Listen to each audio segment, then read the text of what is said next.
All of us are very beautifully manifesting, where you're clearly able to see in the form of Swamiji the incidents. All of you can start verifying whatever Paramashiva revealed to you, whatever you saw on the form of Swamiji clearly in golden letters. You can tell it to your partner, verify that what the partner has, that object, what are the details behind that object. There's actually a very beautiful incident in the life of Paramahamsa Yogananda. He shares that in the autobiography of a yogi, that one time there was a certain incident where he and a brother disciple of his were waiting in a certain place for their guru, Yukteswarji, to arrive. And the Yukteswar Maharaj had sent a telegram some time back saying that I will be arriving on the 9 o'clock train. So you be ready for me in the train station. And on the day, Paramahamsa Yogananda will actually get a vision of his guru, of Yukteswar Maharaj, saying that, see, I've gotten delayed for some reasons. So I'll be arriving at the 10 o'clock train, not on the 9 o'clock train. And the vision will dissolve. He'll go and he'll tell the other disciple, see, let's not go at 9 o'clock. We don't have to go and wait for so long in the train station. Let's go at 10 o'clock. The guru has given me the instructions. The brother disciple said, no, clearly the telegram said the 9 o'clock there. The guru is waiting for us. He's expecting us at the train station. We have to go. No, we have to go.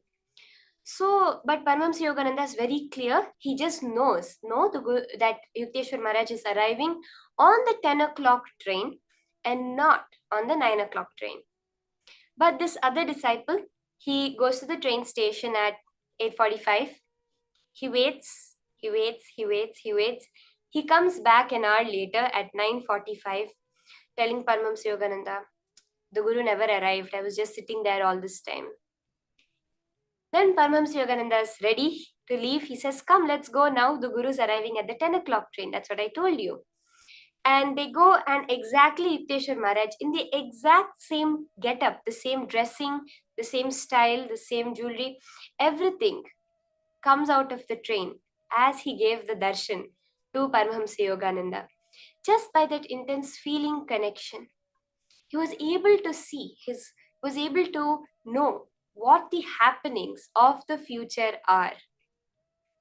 Like this, we have so many incidents in the life of so many enlightened masters one of the most popular things where some disciples who are unexpected are going to be coming that night, but suddenly the Guru gets up. We have seen this in the life of Satya Sai Baba, of Sharada Devi, in the life of even Paramahamsa Yogananda's Guru, where in the middle of the night they'll get up and they'll tell everyone, start cooking, cook food for 20 people. And they'll be like, Swamiji, it's the middle of the night. Yes, some disciples are coming at this time, keep the food ready for them. The Adinam, the ashram would have had no intimation of their arrival. But exactly as said, those disciples will arrive and the food will be hot and ready for them. This is the space of being able to see the Akashic records.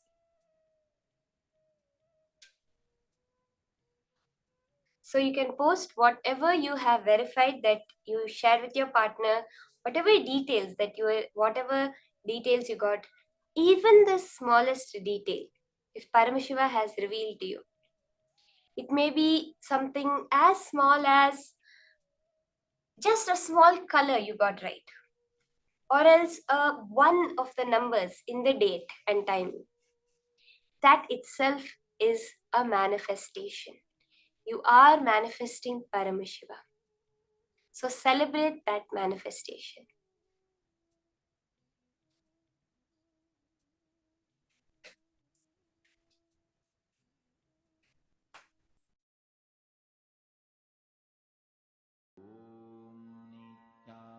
Nithyananda Paramashivoham.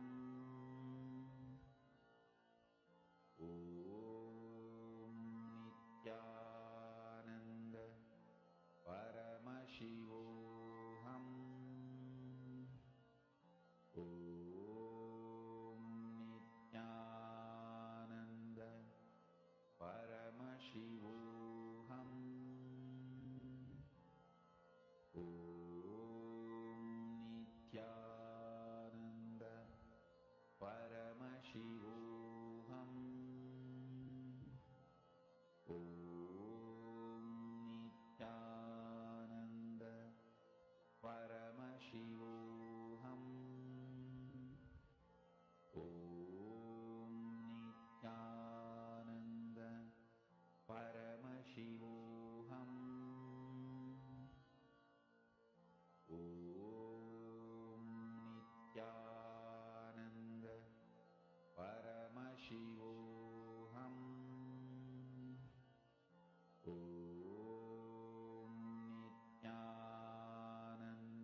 Slowly relax. You can finish up completely verifying with your partner whatever Paramashiva has revealed. Go to the as much detail as Paramashiva reveals to you.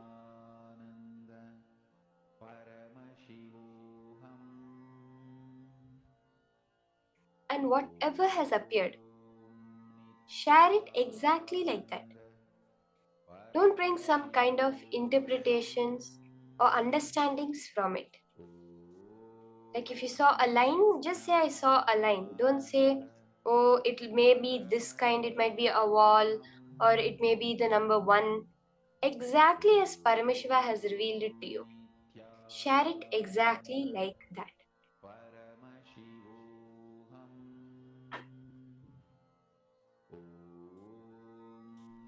Nithyananda Paramashivoham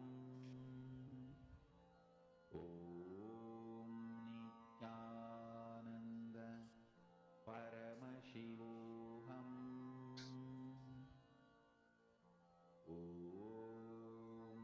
Nithyananda Paramashivoham. Now, Nithyananda Paramashivoham. you can now post whatever Paramashiva has revealed and what was the actual object and the details of the object that your partner had given you, how you manifested the power. Celebrate any small manifestation that has happened, because that is the message you are sending to the cosmos to make you manifest more and more. As we just learned, that Ichha Shakti to manifest, when you are celebrating, the Kriya Shakti is only needed for that celebration, but the Ichha Shakti itself will make it manifest. Now, we are going to be entering into the next higher powerful cognitions from Swamiji on the time-space continuum. Swamiji says, time and space are not two entities the way we perceive it. They are a single continuum. So let us understand more about this from Swamiji now.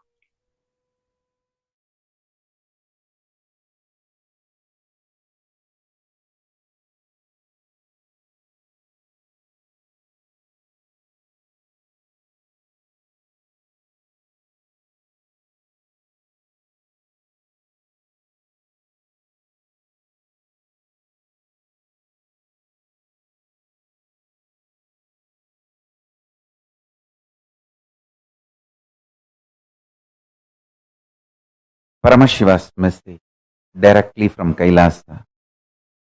Listen.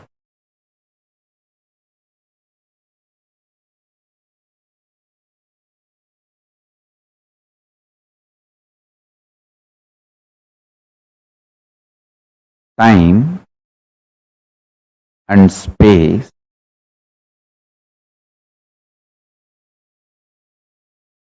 the continuum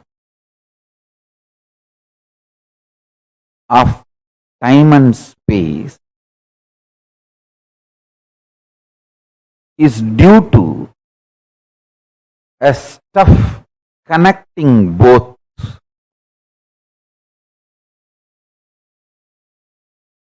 That stuff is called Maya Tattva in Vedic tradition. It is not there, but it is there.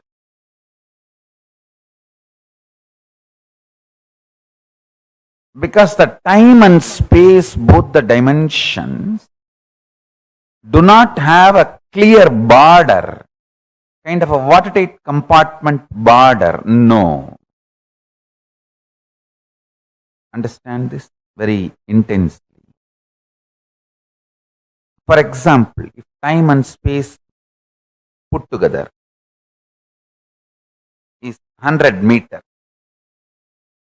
consider an 100-meter cloth. as time and space.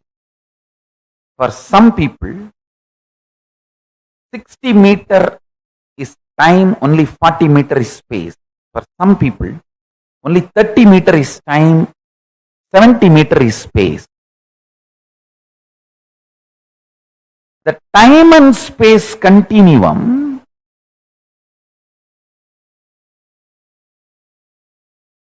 and the way it exists as reality for you is not the way it exists as reality for others. That is why some people are so excited to wake up in the morning. Some people feel, oh God, I don't know why I need to open my eyes. Listen carefully. The outer world reality is perceived between certain frequencies. Like I gave the example, 20 hertz to 20,000 hertz sound only can be perceived by any normal human being. Below 20 hertz or above 20,000 hertz, you can't perceive it. You can't hear it.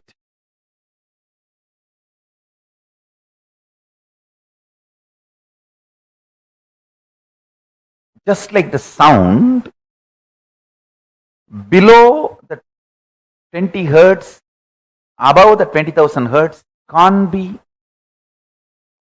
heard by normal man, but it can be heard by extraordinary capability. Same way, this reality which all of us are commonly sharing with the word called world. This is also between certain frequencies. For example, we will give the same like sound, 20 unit Maya to 20,000 unit Maya. It's only an example I am giving you. Between the 20 unit Maya, 20,000 unit Maya, the hertz for sound, Maya for the reality, I am using Maya word as a unit for reality.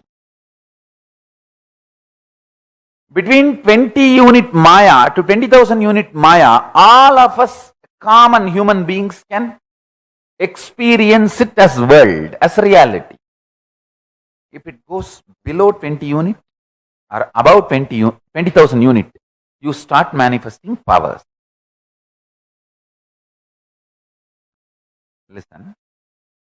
If you unclutch intensely, it will go below 20 unit Maya. You become pure intense. If you go above 20,000 unit Maya, you become pure devotion, feeling connection. But in both you experience oneness. Suddhadvaita Sugabodham. One beautiful thing, this clarity, whether you unclutch and reach below 20 unit Maya or practice devotion, feel connected and reach above 20,000 unit Maya, you experience the same oneness. Sutta Advaita Sugabodham.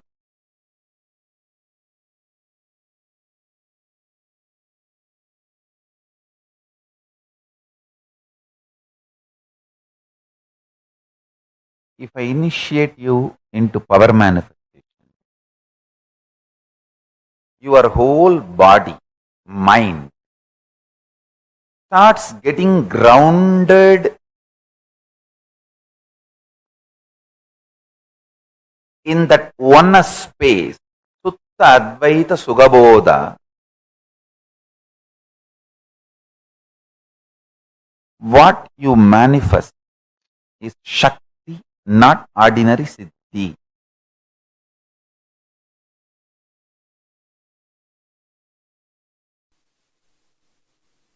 Listen. lower dimensions,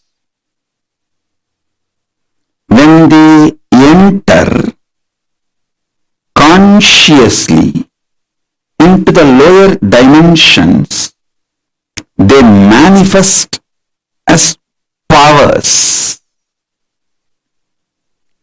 Unexpected positive turn of the events and the reality you experience. You can name it as miracle, you can name it as power, you can name it as a God's grace, you can use any name you want, but the greater science, the cosmic science is the higher dimensions entering into the lower dimensions. For example, length, breadth, depth, time, space. If the space dimension enters into time, time literally manifests everything space wants. If the time dimension enters into depth, depth manifests everything time wants. Understand? This length, breadth, depth, time, space, all these dimensions are independently intelligent, alive, able to make their own conclusions and respond within their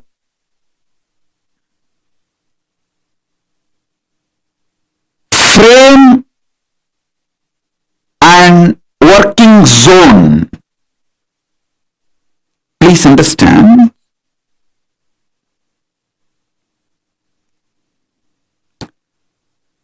The length dimension is responsible for your logic, rationality.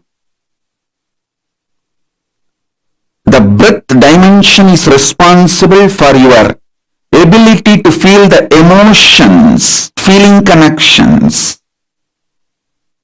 The depth dimension is responsible for you making cognitions, powerful cognitions about life, beyond your logic and emotions. I am mapping the cosmic dimensions into your practical every day-to-day experience. Listen.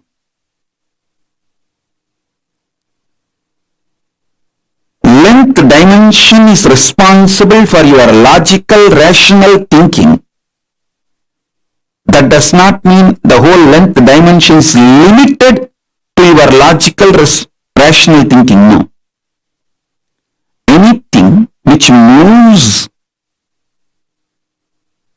as per the logical, rational thinking you understand, all of that are bound by the same length dimension. For example, if you know this is the way water will flow, water moves from above to low.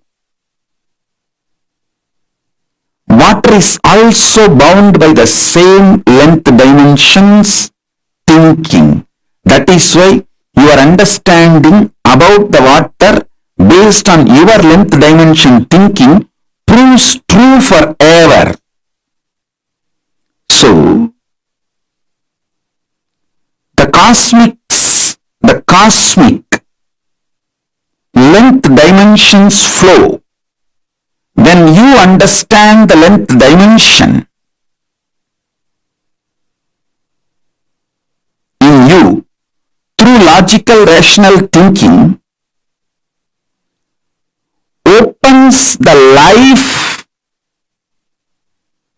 and its benefits of length dimension to you. person who knows maths enjoys all the benefits mathematics brings to human life. A person who knows chemistry enjoys all the benefits the chemistry brings to human life.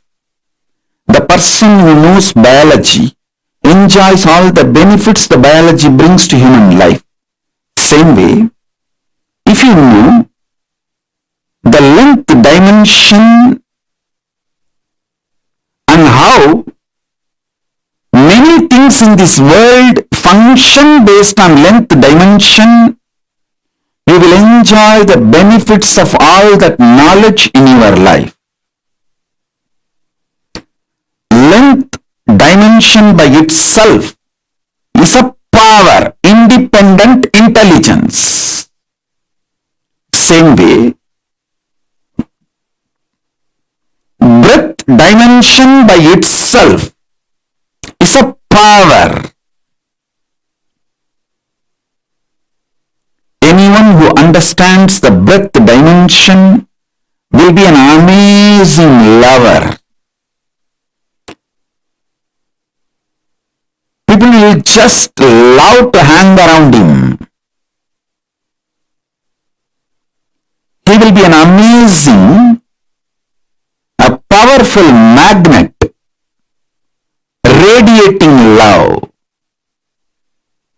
Even his people who have difference of opinion with him for some reason or who are jealous, angry, who cherish enmity, even they can't deny they are pulled towards him. How he gravitates them.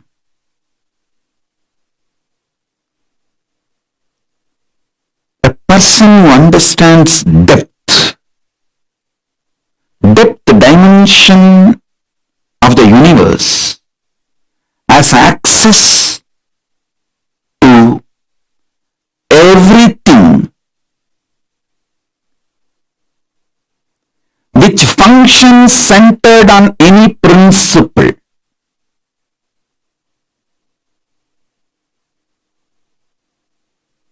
Metallurgy, economy, politics, social science, everything which functions centered on some established principles,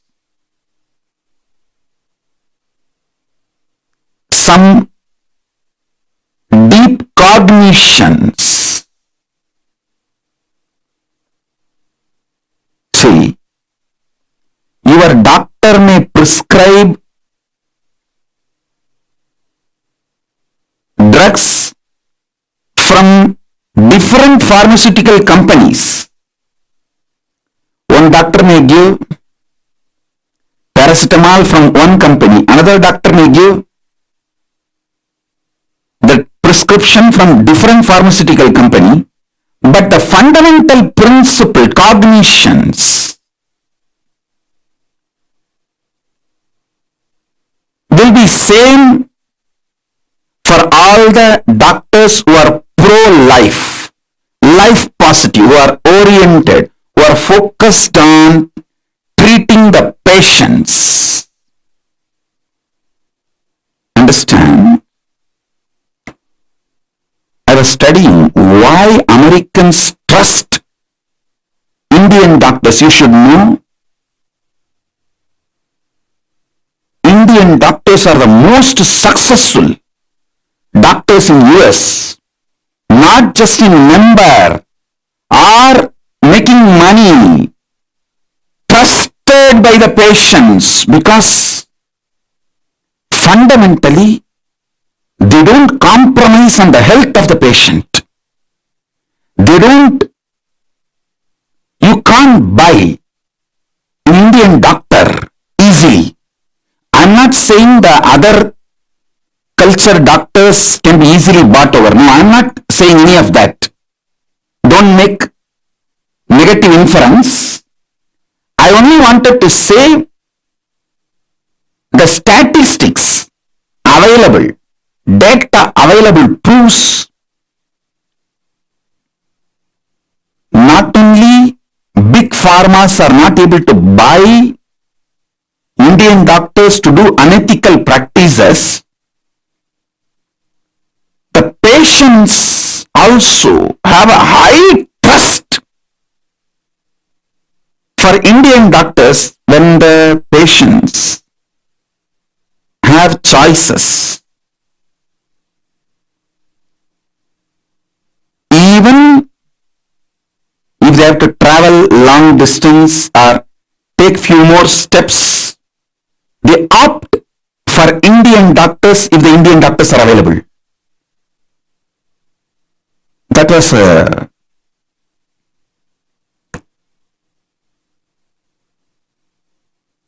surprise.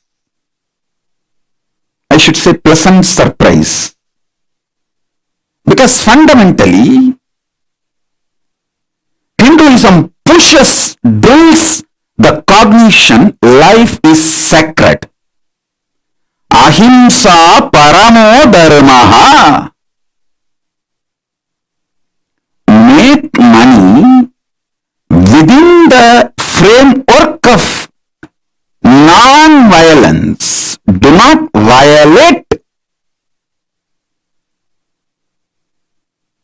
the fundamental principles of life.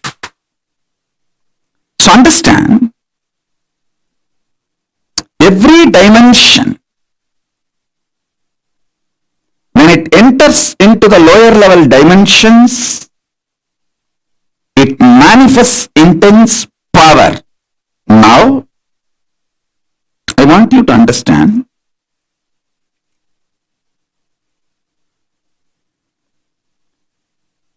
time and space is independent intelligence and power.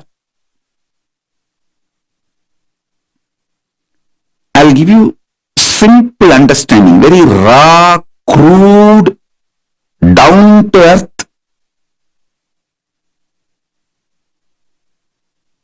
simplest understanding. You just try to internalize this one understanding. I'll help you to go through the whole initiation and make you manifest this power. I commit with you. Just understand this one. Time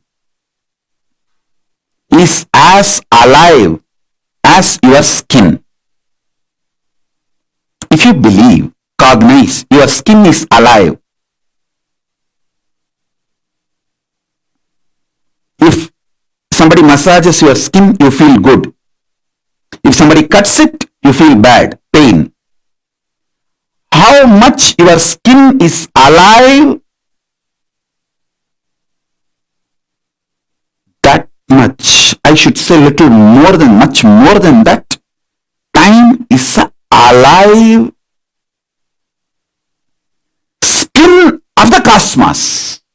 Listen, where your skin ends, the skin of the cosmos, which is called time, starts. Actually, your skin and the skin of the cosmos both always touch each other. You can't be away from cosmos. Understand this?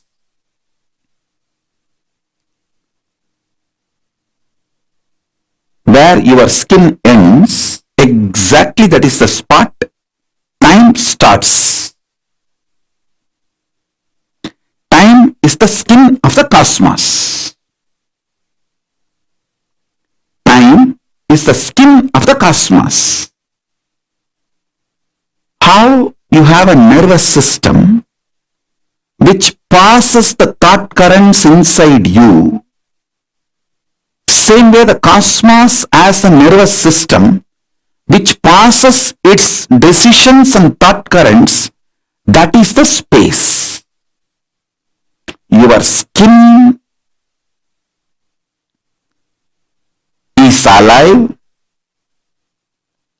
Your nervous system keeps you living.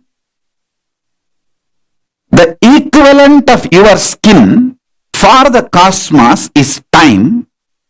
Equivalent of your nervous system for the cosmos is space.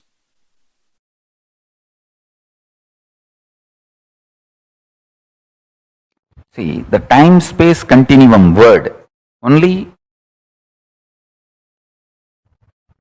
I am trying to explain by using the original Sanskrit word Chidabhasa. The Chidabhasa only I am trying to translate with the English word time-space continuum. Some of the understandings related to time-space continuum and techniques I will reveal. Understanding is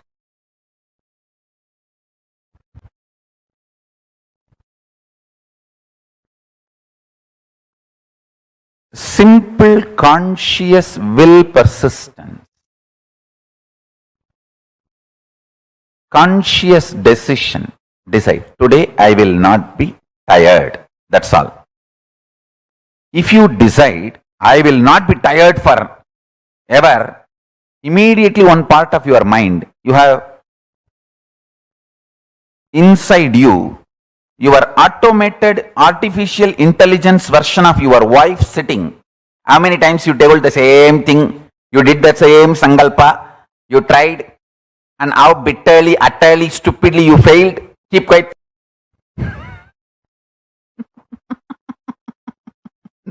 Automatic intelligence version of your husband, your wife is sitting inside you. This may look too simple, but when you start practicing, you will understand how powerfully this technique works for you to be stable. Understand? The most beautiful emotion which can bring stability in your life is love. Morning when you wake up the Atma Linga which you are wearing. Mahadeva, please wake up. Morning when you take bath, Swamiji, please take bath. Pour few drop water on that linga. Always wear it. That is the best way.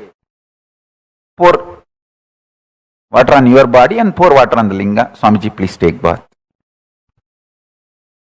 When you eat, whatever you eat, Swamiji, please eat.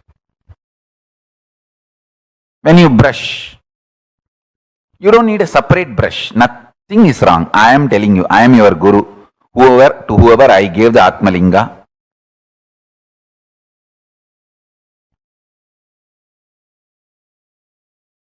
maybe you don't need to put the same brush on the Atmalinga, but take little Haritaki powder and put it on.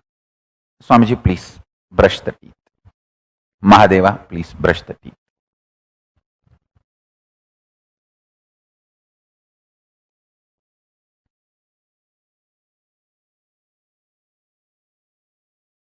Too simple. And when you are falling asleep, tell him, Mahadeva, please sleep.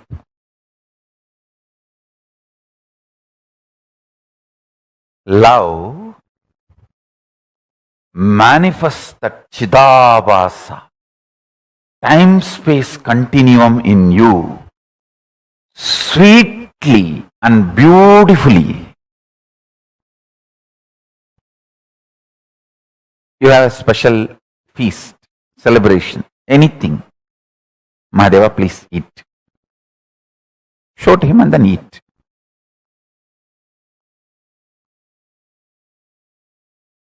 Start this. It is too simple. Time-space continuum. That Chidabhasa will explode in such high energy. When you spray perfume for you, just put little on him. Mahadeva, very good perfume. I got it yesterday. Lipstick, just put little, nothing wrong. Whatever I am enjoying, I have to give. This is what my gurus taught me. And I have enough Shastra Pramanas to prove what I am saying is right. Whatever you enjoy,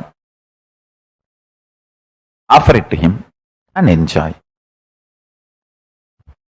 If you are lying on your couch, tell him, Mahadeva, just lie down. rest, enjoy this sea beach. I tell you, he is neither outside you nor beyond your reach. He is the source of you. When you generate a love, sweet relationship that makes your time-space continuum huge.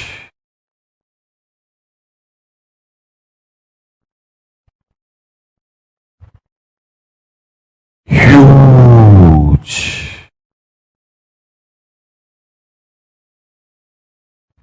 Even if you don't feel like wearing your Atmalinga, even the Rudraksha is actually Rudraksha Linga. Many times, the Shastras allow, you can keep Rudraksha as the Rudraksha Linga and do Shiva Puja to that Rudraksha Linga itself. Agamas allow it. So you can keep your the Rudraksha, Kantamala itself as Atmalinga. If you don't have Atmalinga or don't want to wear the Atmalinga, you can treat Kantamala itself as Atmalinga and tell, hey, Mahadeva, please eat. Mahadeva, please take bath. Mahadeva, have shampoo. Mahadeva, have perfume. Understand this continuous love continuum will make your Chidabhasa powerful. Your Chidakasha will become strong. And the time-space continuum will expand. I tell you, this attitude, this will start building everything. People who lived around me can remember very clearly. Even if some book is printed, invitation printed in our KAILASA, in our Sangha, and first copy is brought to me, first I will take it and put it on Atmalinga.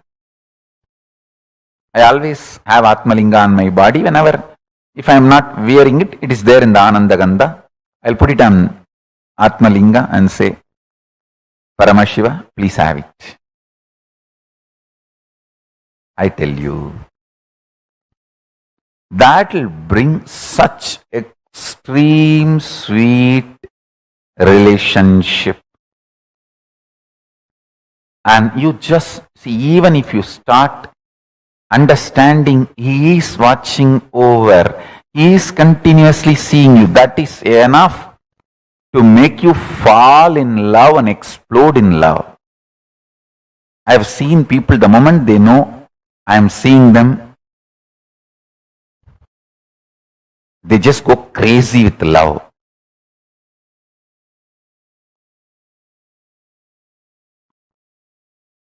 The moment you start understanding Mahadeva is watching you, you just explode in love. The Chidabhasa explodes.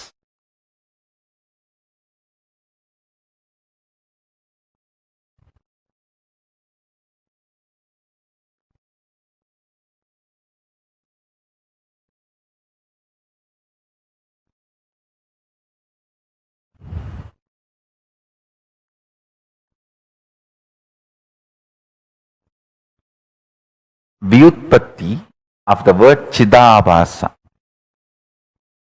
means the explanation of the word Chidabhasa, Chita Abhasaha Pradivimbaha, reflection, and the source of Chit, consciousness. Buddhavatma Pradivimbe Jivaha Jive.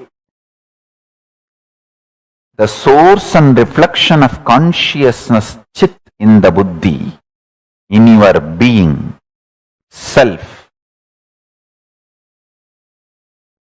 buddhi vritti chidabhasau idi vedanta karika. This word chidabhasa is used in Vedanta karika as buddhi vritti chidabhasau.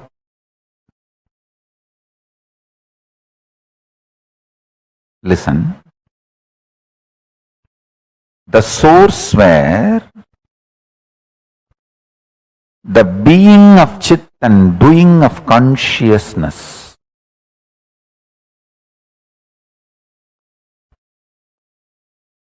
is felt, manifest, Chidabhasa. First few days only it will be like a monologue. You are talking to Paramashiva.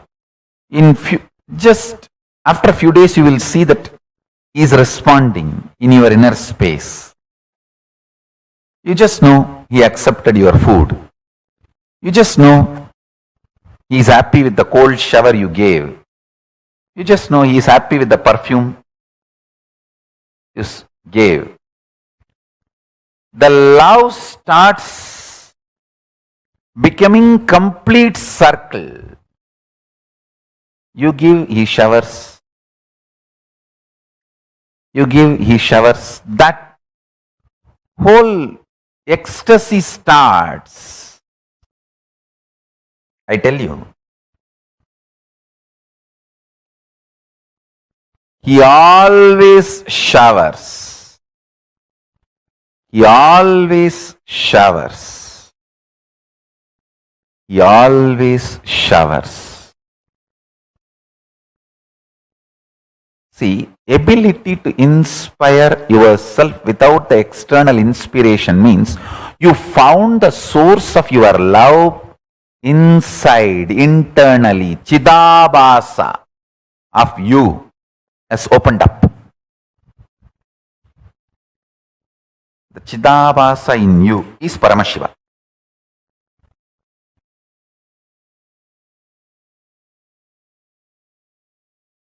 I'll be absolutely integrated to all of you. Let me give you the first truth, powerful cognition from today.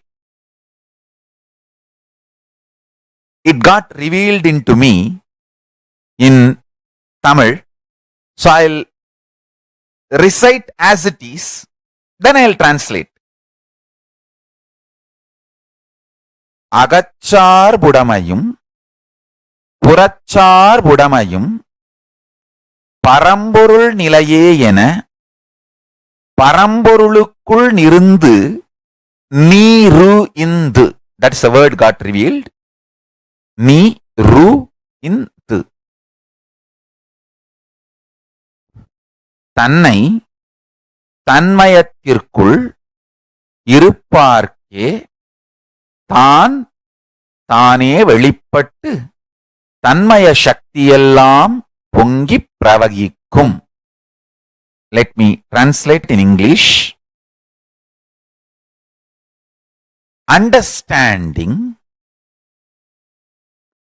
the inner dependency or outer dependency for your existence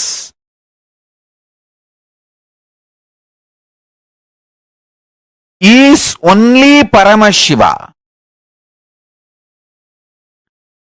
Your principles and policies related to economy, your life's goals, your life's relationships, how you want to live, how you want to die, what you call as a success, what you call as failure. Everything. Listen carefully. The inner dependency for inner or outer. The word agachar budamayum, purachar budamayum. This word has to be understood in all dimensions as Paramashiva revealed to me. When this truth was getting mapped, I also got the revelation Every powerful cognition in you is like all the grahas, navagrahas blessing you. Navagrahas are the most auspicious cosmic energies. Never punishes you. Do not have incompletion with navagrahas. They are absolutely compassionate and they only awaken Paramashivatva in you.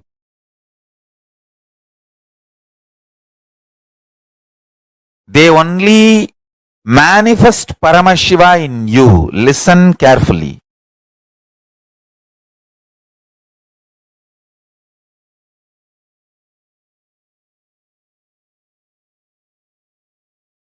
If you understand my love, you will understand all the Navagrahas' love for you. Now, I'll give you the example. I told many names. Don't think I do not train them.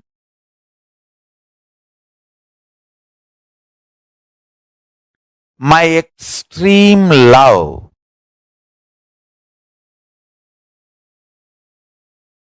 compassion. Whenever I see they are dependent on wrong things for their internal, external centering, I correct them. That correction is not because I hate them, but because I love them deeply. Same way, Navagrahas, sometimes Shani may remove some relationships or wealth from your life. That doesn't mean he hates you. That means you have a blind spot there.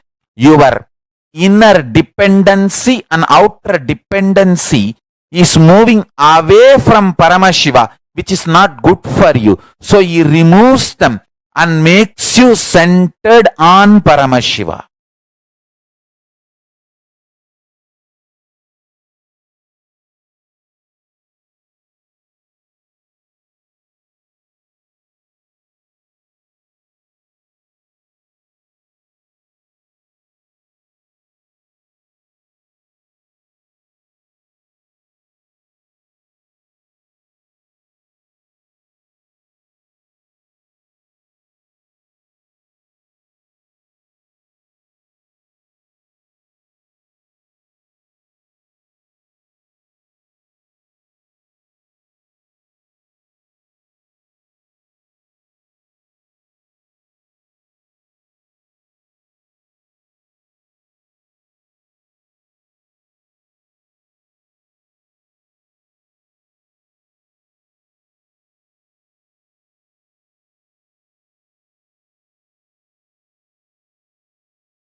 So powerfully, Swamiji just revealed to us that power of our inner space, that is the space of the cosmos itself. Swamiji gives us the example. You have 10 cups in front of you or 10 pots in front of you. Each pot has that same space within it. The existence of the boundary called a pot does not change the quality of the space within the pot and outside the pot. When the pot's form is changed, the space within merges with the space outside. That's all. The same way, that space we see as the Mahakasha, as the space out there, and the space that is there within us as our Chidakasha is the same. It is when this boundary, that skin of the cosmos, time, dissolves, when what we perceive as the body dissolves, both the spaces merge. Swamiji so powerfully revealed how the equivalent of the nervous system of the cosmos, of yourself, is space for the cosmos. That which contains every bit of information of the cosmos is that space dimension. The time-space continuum, as I was sharing before, time is relative. The way it exists for you is not the same way as it exists for another person. The ability to inspire yourself without external inspiration means that you found the source of your love inside, internally. Your Chidabhasa has opened up. The Chidabhasa in you is Paramashiva. Love towards him manifests the Chidabhasa, the time-space continuum in you, sweetly and beautifully.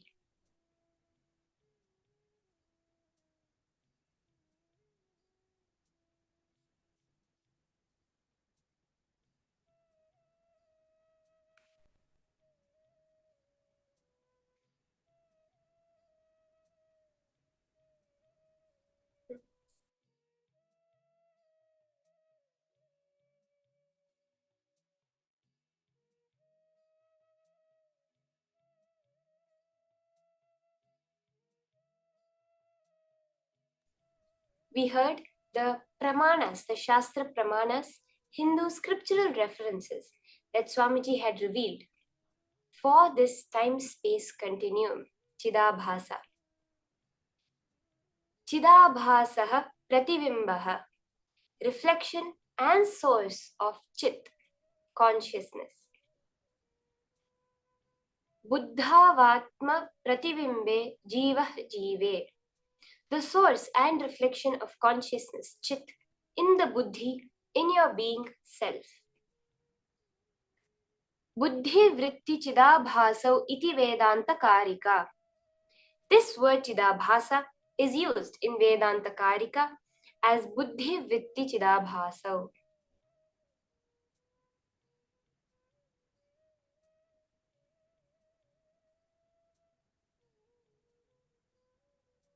For almost all human beings, the immediate time-space available is only the next few days.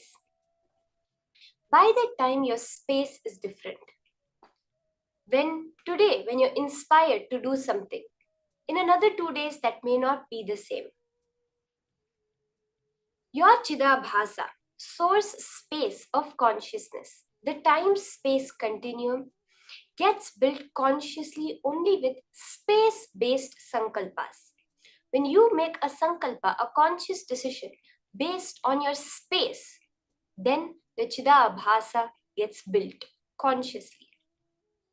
Declare supremacy over the space-time immediately available to you by declaring your Satya Sankalpa. What you have the immediate availability of, that time and space, declare your supremacy. Let's do a small exercise to awaken this Chidabhasa. As Swamiji said, love manifests Chidabhasa. time-space continuum in you sweetly and beautifully. If you start practicing it, you will understand how powerfully this technique works for you to be stable. When you wake up your Atmalinga or your Atmamukti, which you are wearing. Paramashiva, please wake up. Morning, when you take a bath. Swamiji, Paramashiva, please take a bath. Pour a few drops of water on the linga. Always wear it. That is the best way. Pour water on your body and pour water on the linga. Swamiji, please take a bath. When you eat, whatever you eat, say Swamiji, please eat.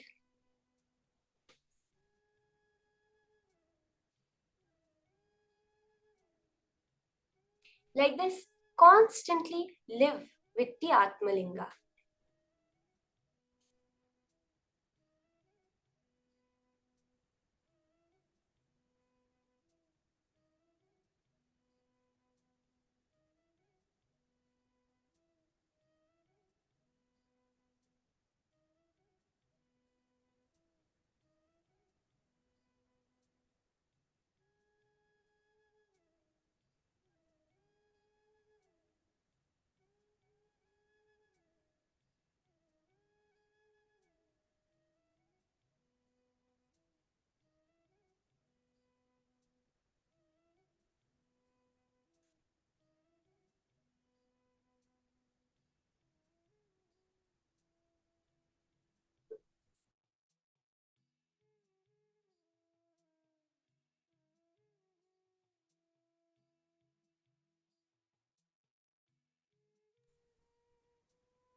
So now, with this powerful understanding, practicing the presence of Paramashiva in your daily activities, living, knowing that Paramashiva is there with you at every moment.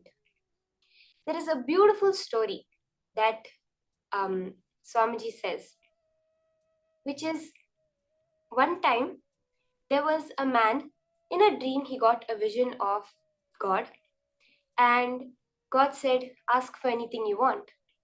And he said, oh God, I just want one thing. Always be by me in my life. And from then on, he always saw two footprints.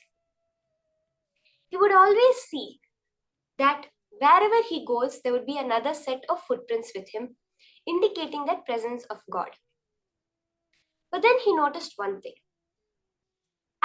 After he left the body, when he faces God, he asks, you gave me the promise that you'll always be with me. Throughout my life, in my times of joy, I always saw you walking next to me. I always saw your footprints. But during the times of intense pain, suffering, why is it that I never saw the second set of footprints? Why did you desert me at just that time? God beautifully says, no, it is during those times that I carried you. So the only set of footprints that you saw was mine. That is practicing the presence of God. When you are happy, when you are joyful, Paramashiva is celebrating with you. And when you are in a low mood, when you are suffering, Paramashiva is holding you. He is the one that is carrying you through that whole thing. That space is what we hold during the power manifestation. When we manifest, it is Paramashiva's manifestation. He is celebrating with us. And when we perceive that we are not manifesting, all we need to know is Paramashiva is holding us. Whatever it is also his manifestation. We just have to pray, Paramashiva, give me that intelligence to see your manifestation in this incident. Like how that man, during the times of struggles, he saw only one footprint. He thought it was his and that God had deserted him. But all he needed was that small intelligence that at that time God was carrying him.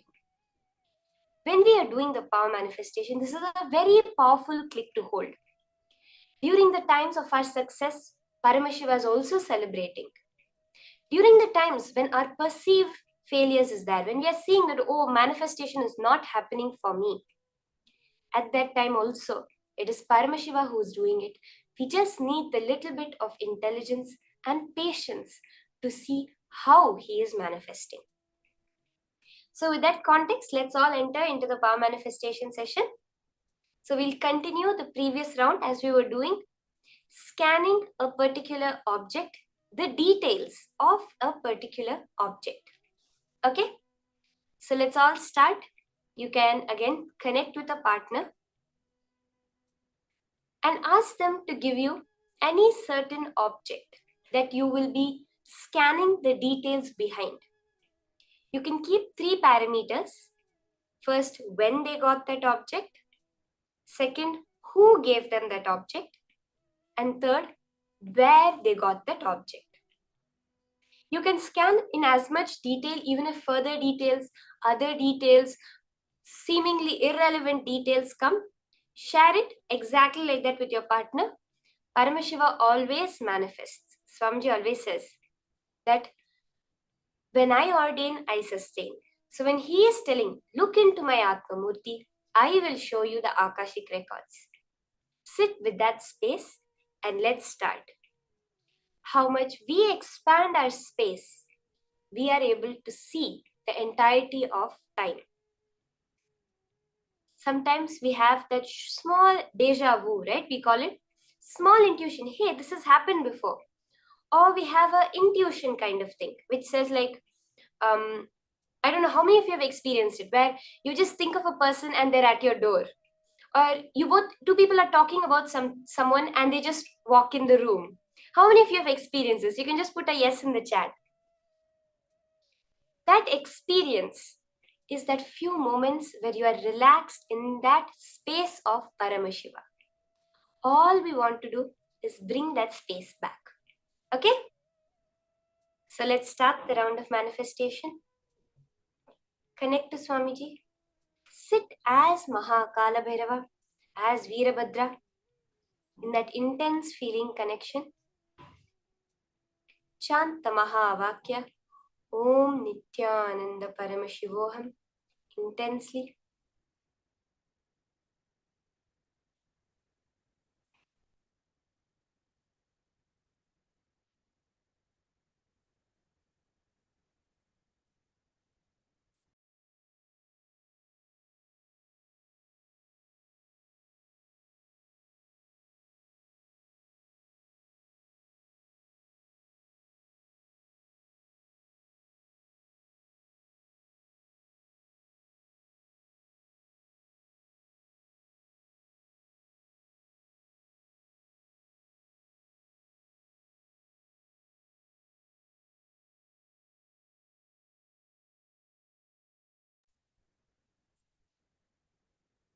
Scan the particular date that they got that particular object.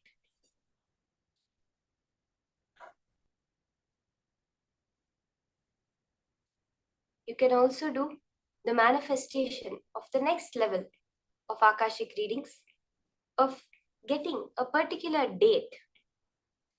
What are the happenings on that date? Where were they? What happened? What was their dress color? Connect to Swamiji. Look with all your 3 eyes into the Atma Murti and reveal whatever Paramashiva shows you in pure golden letters.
Okay, you can relax. You can now verify your answers with your partner. Whatever the details that Paramashiva revealed, you can connect to your partner, verify to them, share it with them, and just see even the smallest number, letter which you got correct, celebrate it as a manifestation.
So I hope all of you have finished verifying your answers.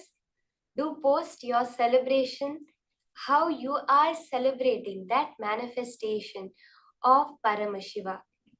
Whatever details, you can actually post how was the whole experience of the manifestation for you. What exactly were you able to see? How were you able to see that extraordinary experience of the golden letters appearing on Swamiji's murti?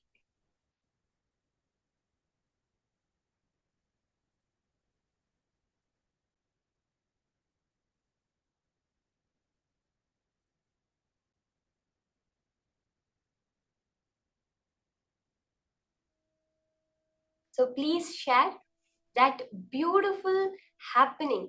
How were you able to experience the cosmic archives, the presence of Mahakala Bhairava? Whatever Paramashiva revealed to you, how did it appear for you? Please post. We would really like to hear from each and every one of you how the manifestation has been going.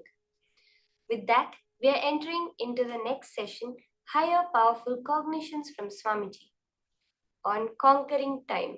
I think this would be everybody's dream, to be never be short of time, to be able to be on work on time, to be able to do everything on time, to be able to get enough rest, to have enough time to play, to enjoy. I think everybody's dream is this. So Swamiji is now giving us the science of how we can conquer time and conquer life itself. Let us now listen to these higher powerful cognitions from Swamiji.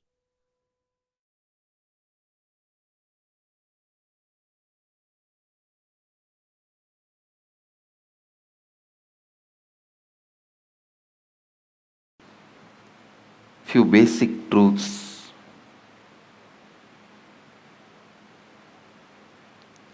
Please understand, every sacred secret, every sacred truth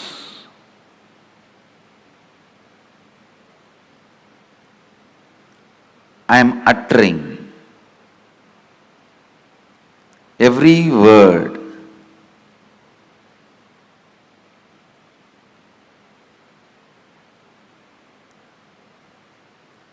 need to be internalized and internalized.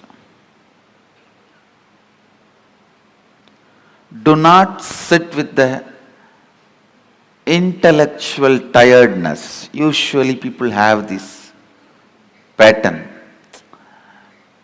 Tell us finally what we should do. No, things don't work like that. Please understand.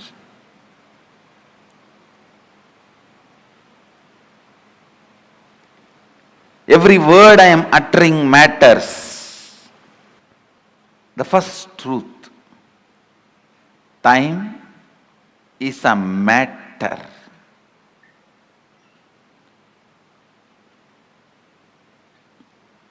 And it does not matter. Time is a matter and it does not matter.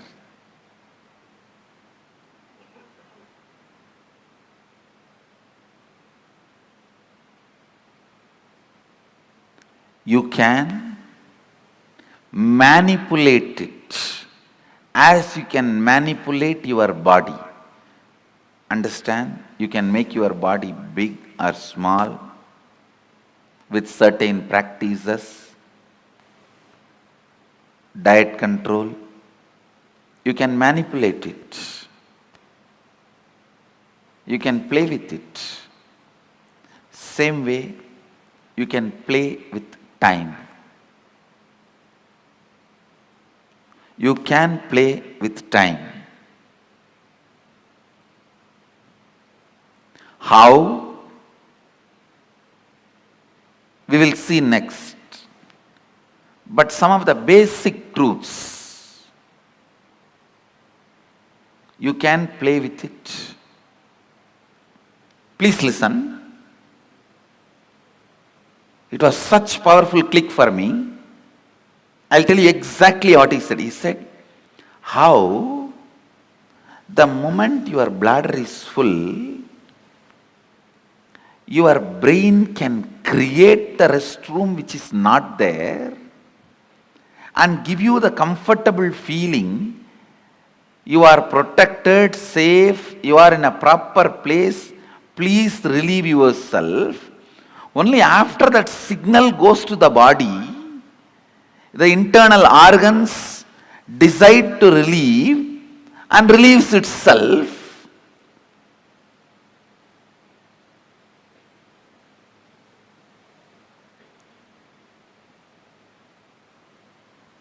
The pressure inside you to perceive something, to have some experience, creates the concept of time and gives you various experiences. Pressure inside you, that bladder is full, creates the restroom ambience in your brain, which is actually not there, but gives you a comfortable feeling, you can relieve yourself.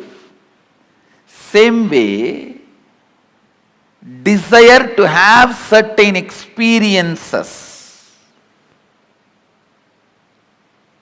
that pressure inside you creates time which is not there and gives you various experiences. I'll try to convey much deeper the same truth further. Now you understand this much. The whole idea of time is your will and decision. I can give you 100 example. When you are sitting with somebody whom you like or doing something which you like, your passion, you don't know how the time passes. Time gives you a different experience about you, about life, about world. But when you are sitting with somebody whom you don't like, or when you are doing something about which you are forced, time gives you different experience about yourself, world and life. This one small example I have seen in my own life. Morning 5 o'clock, early morning 5 o'clock to night 11 o'clock, I'll be sitting with Arunagiri Yogeshwara. I don't know how the sun rises and sun sets, but at night, few hours when I need to be in the house, away from him, I'll move the clock 10 times, thinking that it is not moving, it has stopped.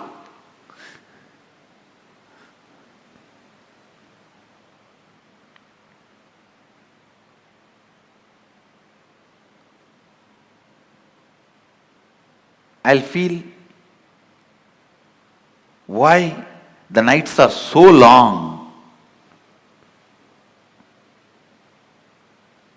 Time is slow when you wait. Time is fast when you are late. Time is deadly when you are sad. Time is short when you are happy.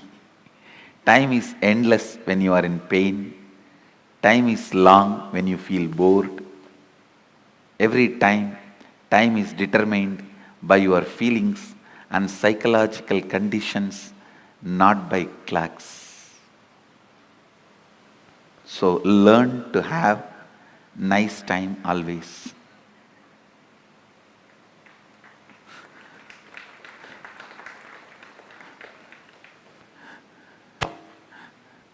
Whatever now I am sharing, most of you may know that ideas, nothing new. But I am trying to set the context so that I can lead you into the deeper understanding,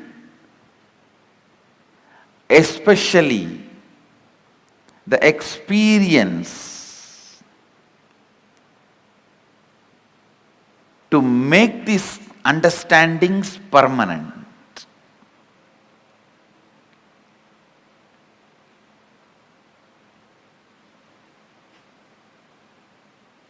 Time is a matter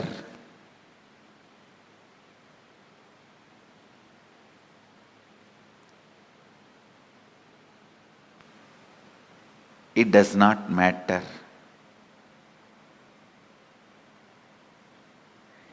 It can be manipulated as you want. You can play with it as you want. One more understanding I received from Arunagiri Yogeshwara about time, listen carefully.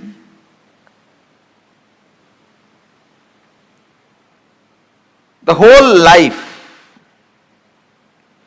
is just a vast canvas. Space is the canvas.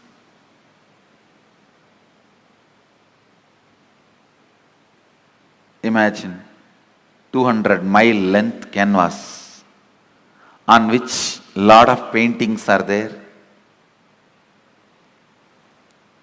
The paintings which you already perceived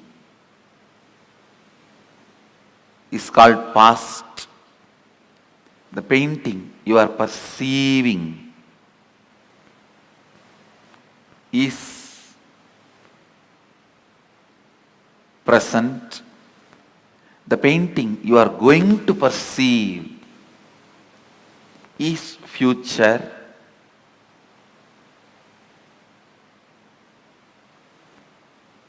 But the truth is all three exist.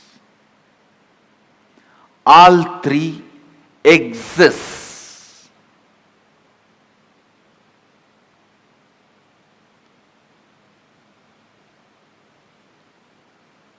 Next statement I am making. Please listen. First statement I am making. Past, present, future, all three exist. And the next statement I am making, you can alter all the three.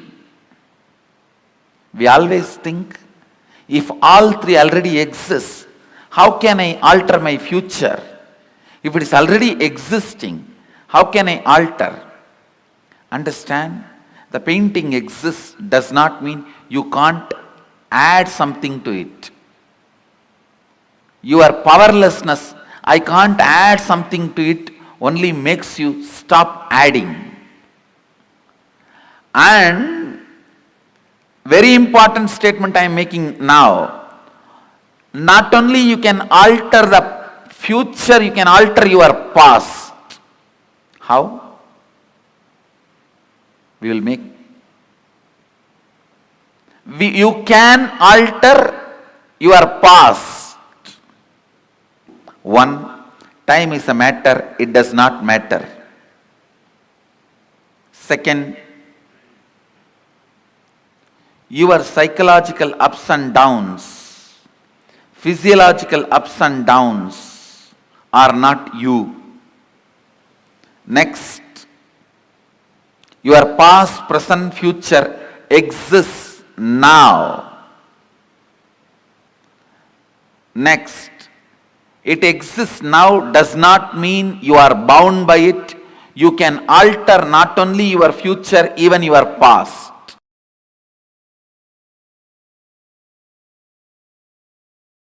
I had a fortune of meeting a great Paramahamsa.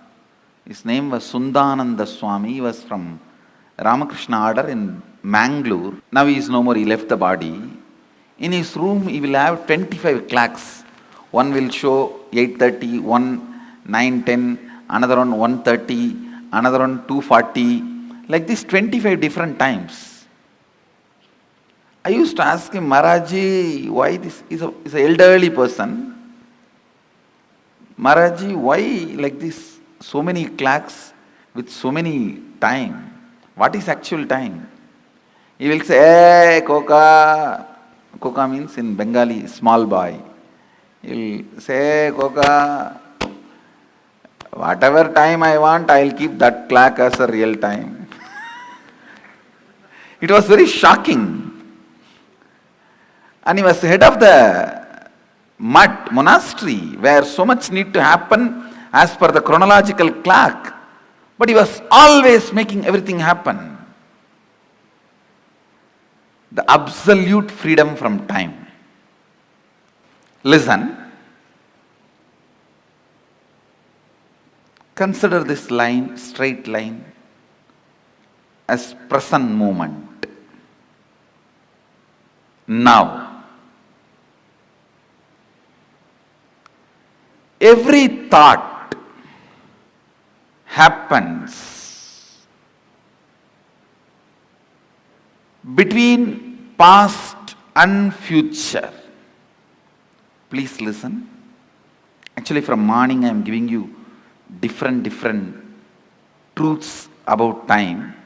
Now all those zigzag puzzles will fall in place if you just grasp this one. All thoughts, it can be as simple as feeling like having a cup of tea, or as complicated as politically strategizing for some victory.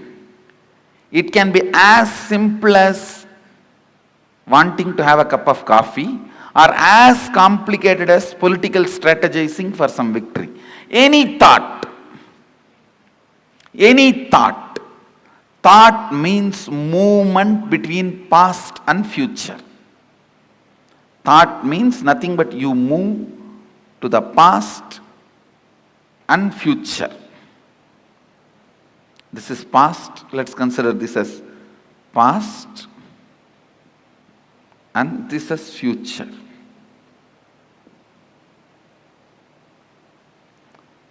The center moment, present.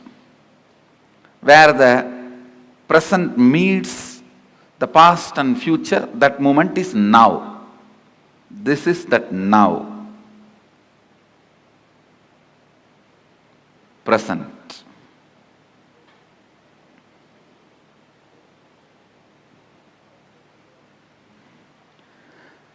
Understand, if these lines symbolically represent time, means this board is the space.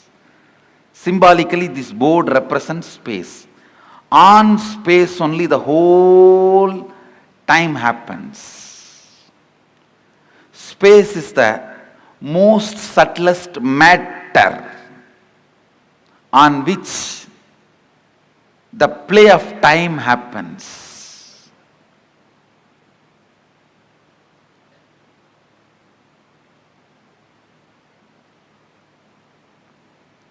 Just understand this example. Your movement between past and future is thought. Like you jump from here to there to here, here to there to here, here to there to here. That is what I call your perception about you, life, your existence. Your existence is nothing but the movements. Because till you know your real reality, as of now, whatever you know about you is nothing but your thinking. Am I right? Is there anything you know about you more than your thinking? Anybody? If you know something more about you, more than your thinking, this seat is for you. See, whatever you know about you is all based on your thinking. So, I can very comfortably assume your thinking is your reality as on now. Am I right? So, it is all about you jumping into the past and future, past and future, past and future. That's all is your thinking. That's all is your, what you call as you. See, what I call as you is much beyond than what you call as you. So now I am talking about what you call as you. It's all about movements between the past and future. And I want you to know, it has a direct utility in your life's balance sheet. So please don't think it is some philosophy, it is some metaphysics, it is some intellectual stuff. Allow every word to enter into you. It can increase your everyday balance sheet. Double. It can increase your everyday balance sheet. So allow this understanding to set into your system. I can make you alive.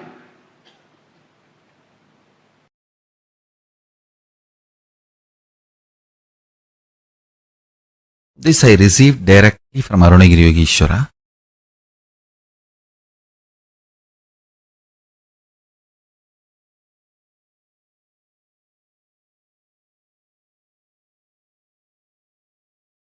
Listen carefully. Your inner space.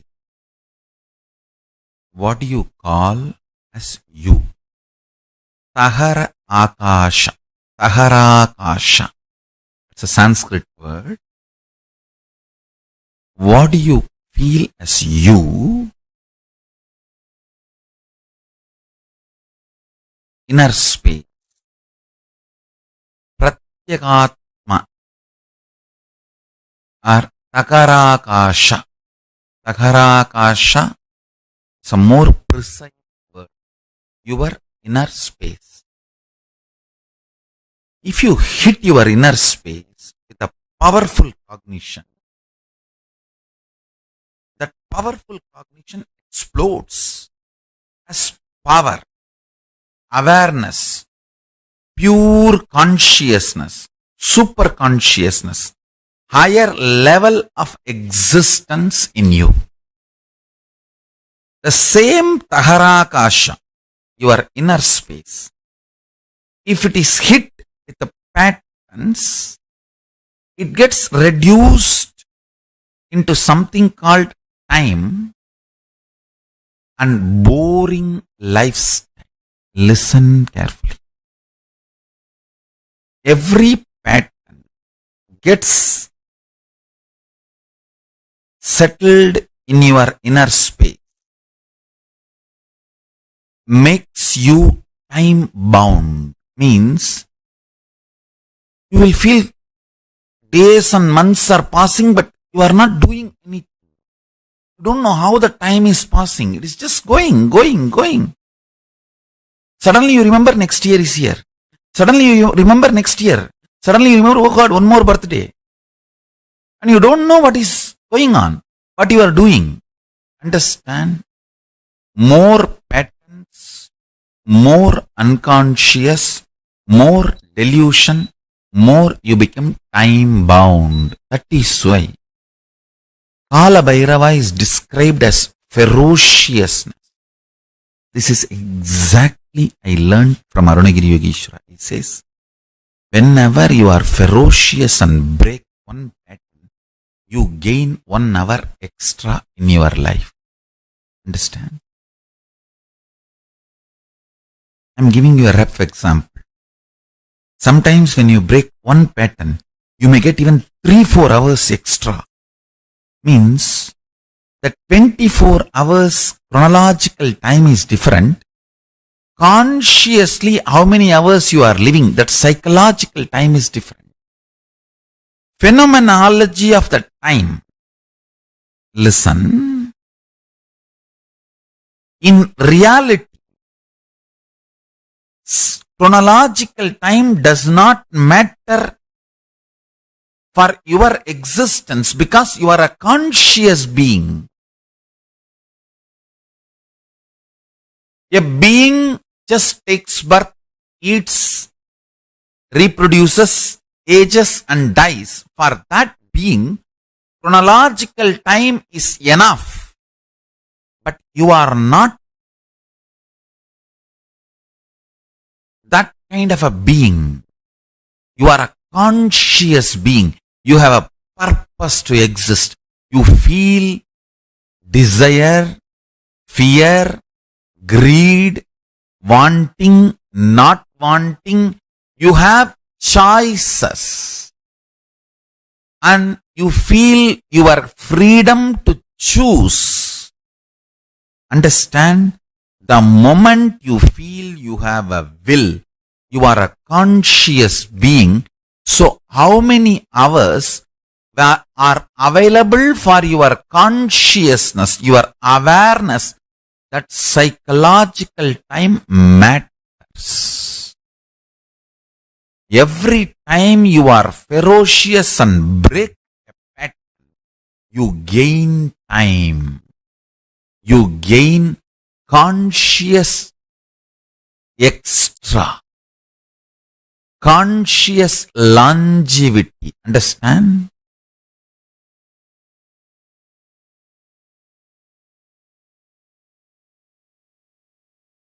In Hindu tradition, we have two.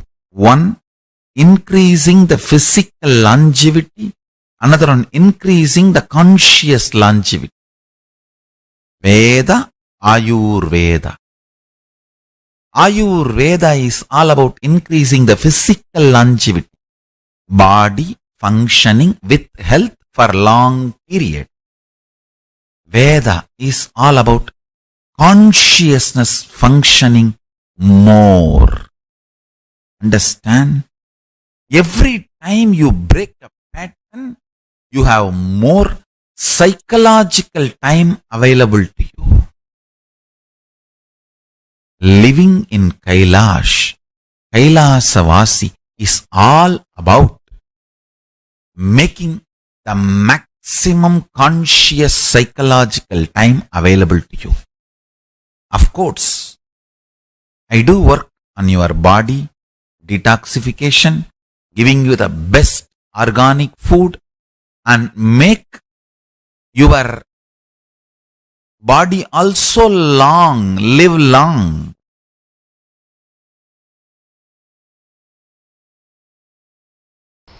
Listen carefully. Whatever intention you have that you want to become, that is you. Other than that, any psychological, physiological, neurological experience, perception you go through is not you. If you feel depressed about your body and your mind and about yourself, or if you feel excited, elated about your body, your mind and about you, whether depression or excitement, nothing is you. Nothing is you. When Arunagiri Yogeshwara shared these words with me, the way it entered into my system, the way it became part of my cognition, the way it became part of my reality, from that day, never physiological, psychological, neurological ups and downs can bind me in any way. Listen to this truth and contemplate on it. I'll support you to experience that as reality. I still remember you are sitting in this very posture, Sukhasana, having hand on my shoulder, and said the exact words uttered in Tamil. மெயின் நினைவாலோ உயிர் நினைவாலோ மூளையாலோ உணர்பவை உள்ளது அல்ல.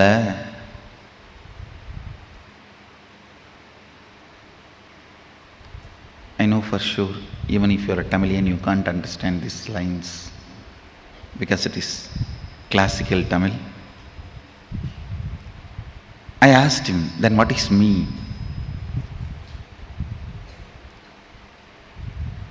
He put the next question. What do you want to become? Small boy. I just stretched my chest in a wide way, put both my hands on the hip and said, Sadashiva.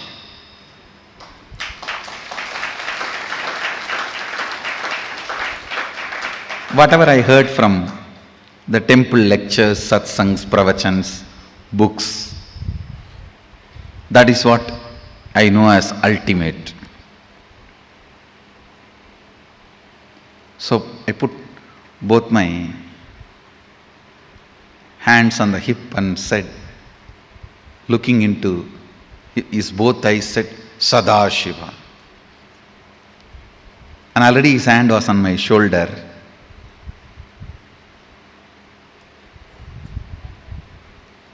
The one more reason I put both my hands on my hip, I just want to give him more space so that he will not take his hands off.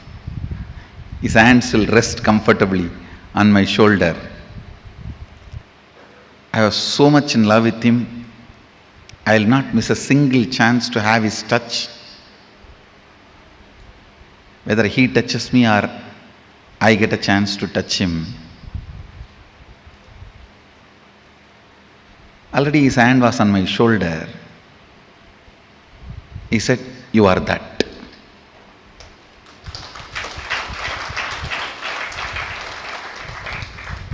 It was so clear, I can see. It's directly from his third eye to my third eye. There was no questions, doubts after that. He himself explained. Your intention is the only living mechanism in you. ஆஞ்ஞையே உனக்குள் இருக்கும் உயிர், ஆஞ்ஞையே உனக்குள் இருக்கும் கடவுள், அதுவன்றி வேறொன்றும் உன்னுள் உயிர்த்திருப்பதில்லை என்பதனால் உயிர்த்திருக்காத ஒன்று உயிருக்கு உபத்திரவம் தர இயலாது. Means your intention only is you, your intention, what you want to be is only God in you. Your intention is the only living mechanism in you. Other than your intention, everything else is matter in you. Because of that, the matter cannot disturb your intention, which is you. You cannot be controlled, affected by the matters in you. Meditate. Don't think it will take a lot of time to realize this truth. No. I did not put all my self-effort and realize this truth. I got it as gift. So I commit with you guys. I'll give it as a gift to all of you.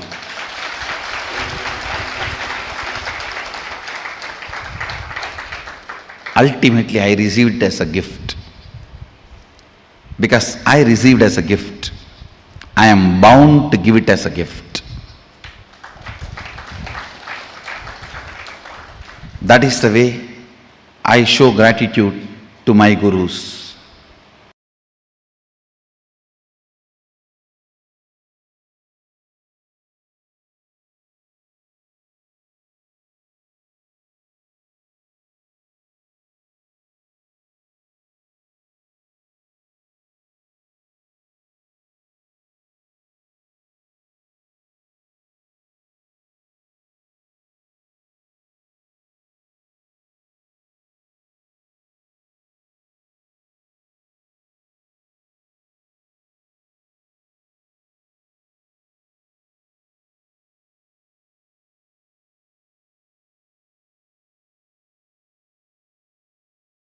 Whatever may be your perception, whatever may be the way life occurs to you, don't try to find reason now. Please understand, I only asked you to pen down how life is occurring to you. I have not asked you to find your reason. No. All your reasons. I always tell people, your reason should be reasonable. The reasons you find should be reasonable. It should be useful for you. It should be about future. I am giving you an example. Somebody is suffering with depression. If you want him to get healed, the very diagnosis and the context with which diagnosis is done itself should be towards the goal of curing, healing, completion. The way life is occurring to you now, please understand, the second secret I want you to know from this program is right method of diagnosing your problems. Diagnosis should be done from the angle of future possibility, not from the aspect of how you can dump the responsibility on the past. The why should be attended from future. That is, only then it will become zest, or it will be cut. If you try to deal the why from the past, it will be just cut, crass. Only if you deal it from the future, it can become zest. Listen, always attend the why to make not to dump as crass X.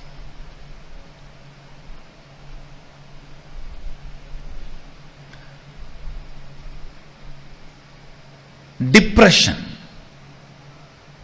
If the simple diagnosis can be done to a depression, any depression has to attract the high energy.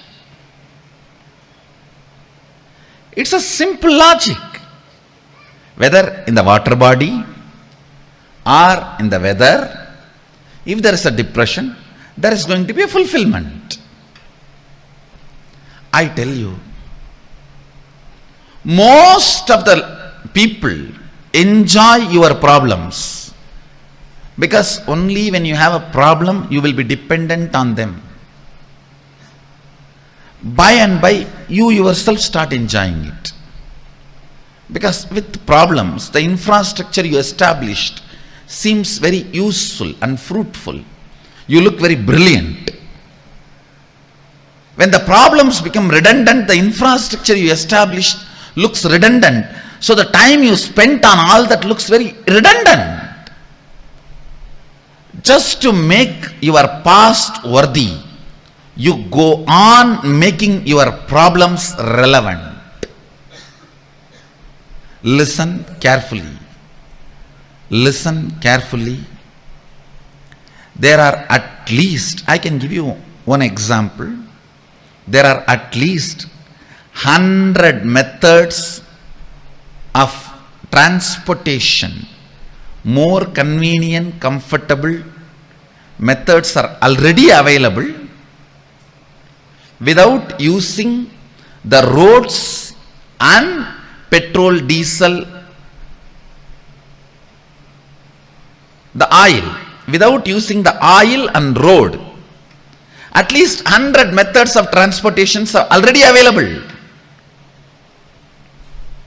Enough of balloons, methods, just you can race for 200 feet and reach your office, all that is available. Nobody wants to make that popular because all the energy, time we spent on road and oil will become irrelevant. So we will look like fools. I am giving you one example. Whether in the field of health, or whether in the field of communication, whether in the field of transportation, in every field, enough has happened. If you look at the why from the angle of solving it, but the why is not looked from the angle of solving it. Let me give you some more example which you can directly understand and analyze. See, now you have written lot of lines, thoughts, ideas, how life is occurring to you.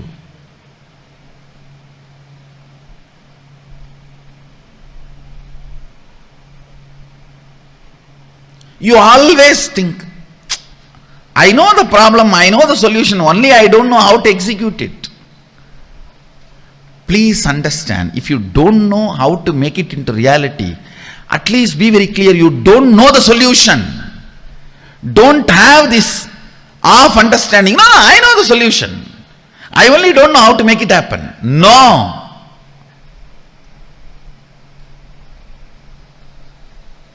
That is what I call consolation out of confusion. Trying to console yourself out of confusion. Understand, till the result happens, effort cannot be called as effort. Till the effect happens, effort cannot be called as effort. Somebody came and told me just few days before, one of my team lead person, I am putting so much of effort, result is not happening, Swamiji. I said, no. Be very clear, till the result happens, what you do cannot be called as effort. Don't have the wrong diagnosis, wrong reasoning. Wrong reasoning is delusion. Wrong reasoning is suicidal. Wrong reasoning makes you feel you are stuck in the life. The first step, seeing how life is occurring. The second step, next step, always look at the life,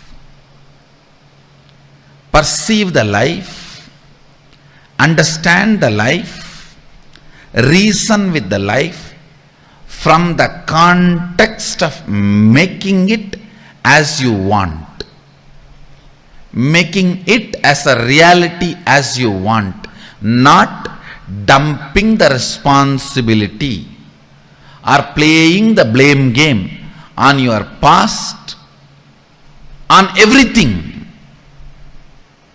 We can blame everything including ourselves and say this is the way it is, what can be done. No, that is what I call suicidal.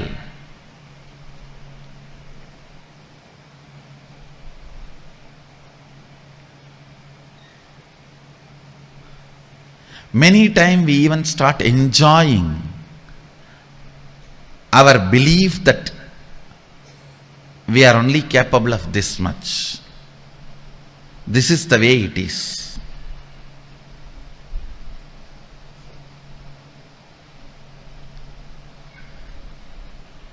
I'll give you an example. You want to be healthy, you want to wake up early morning 4:30 and do yoga every day and healthy. Is there anybody putting you in prison and tying you with chains on your bed at 4:30? No. But you enjoy. I can't get up at 4:30, you see. I tried my best. I had enough of alarms, yoga mats, shoes. I watched tons of yoga videos, gymming videos, workout in 10 minutes, 6 minutes for 6-pack, 8 minutes for 8-pack, 10 minutes for total workout. All these videos I watch. But you see, I can't get up in the morning. And you start either getting comfortable or give up or even enjoying your inability. Please understand.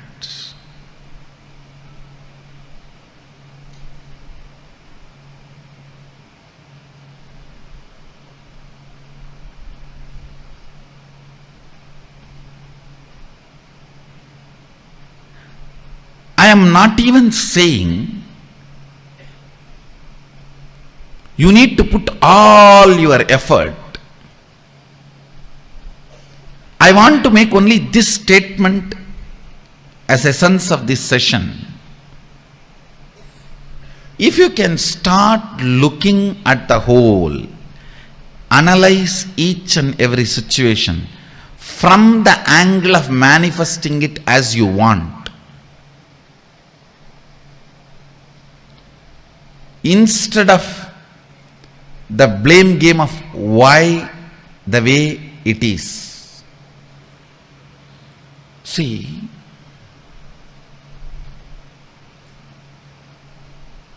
when you look at why the way you think, why the way you act, why the way you talk, why the way you feel,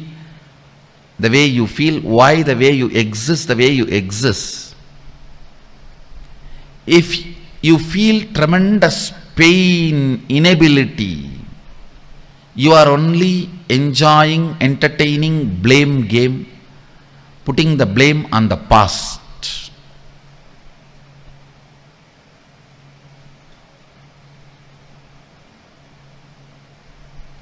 Now it is time. Even the why should be from the context of how. Oh, you don't know, Swami, my background. For my background, even how I survived is extraordinary. No one else other than me would have survived in my background, the way I grew up or the place I was in. If you are interested in that, you will never find solution. You will never find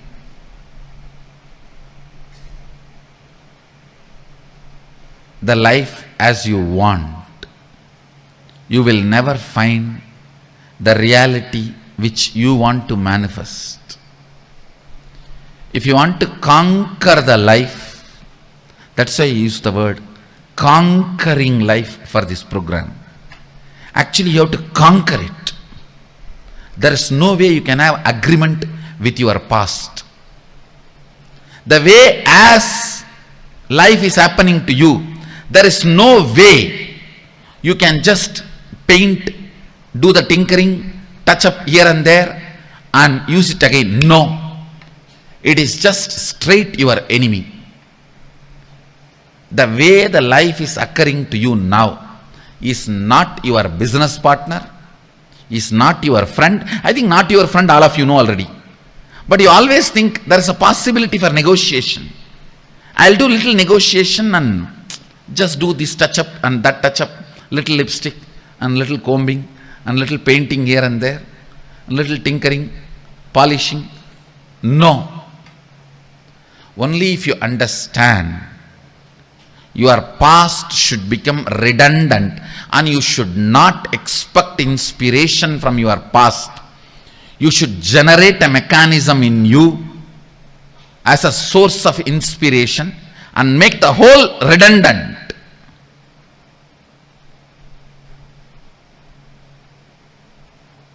The whole should become irrelevant. Only then conquering can happen to you. Please understand, the spirit with which you need to approach whatever way the life is occurring to you is conquering, not adjusting, not manipulating, not withdrawing. The way the life is occurring to you, you just need to conquer. That's the only solution.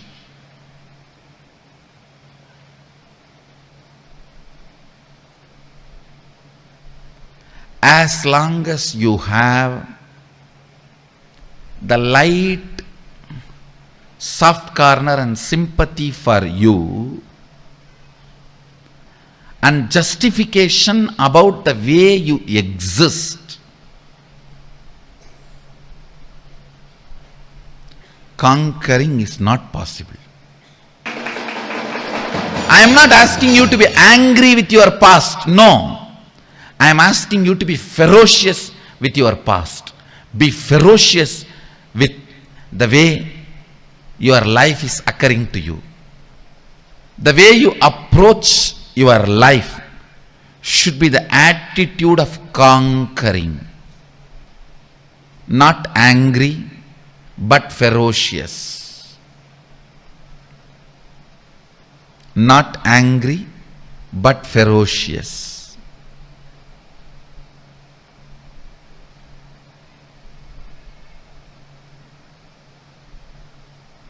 This is one small but great shift needed to happen.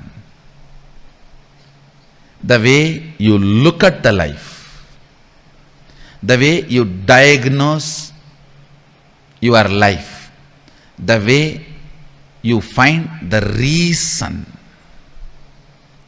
reasons why you are enjoying this thought current, the way you are enjoying, why the diseases are there the way it is there, why the relationship failures are there the way it is there, why the tiredness and boredom, irritation, all this exists in you the way it is existing. Why? Ask all the whys from the angle of solving it, not from the angle of blaming it. Few minutes of contemplation. Please take it up.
Nithyananda, Swamiji revealed two of the most important secrets in this session.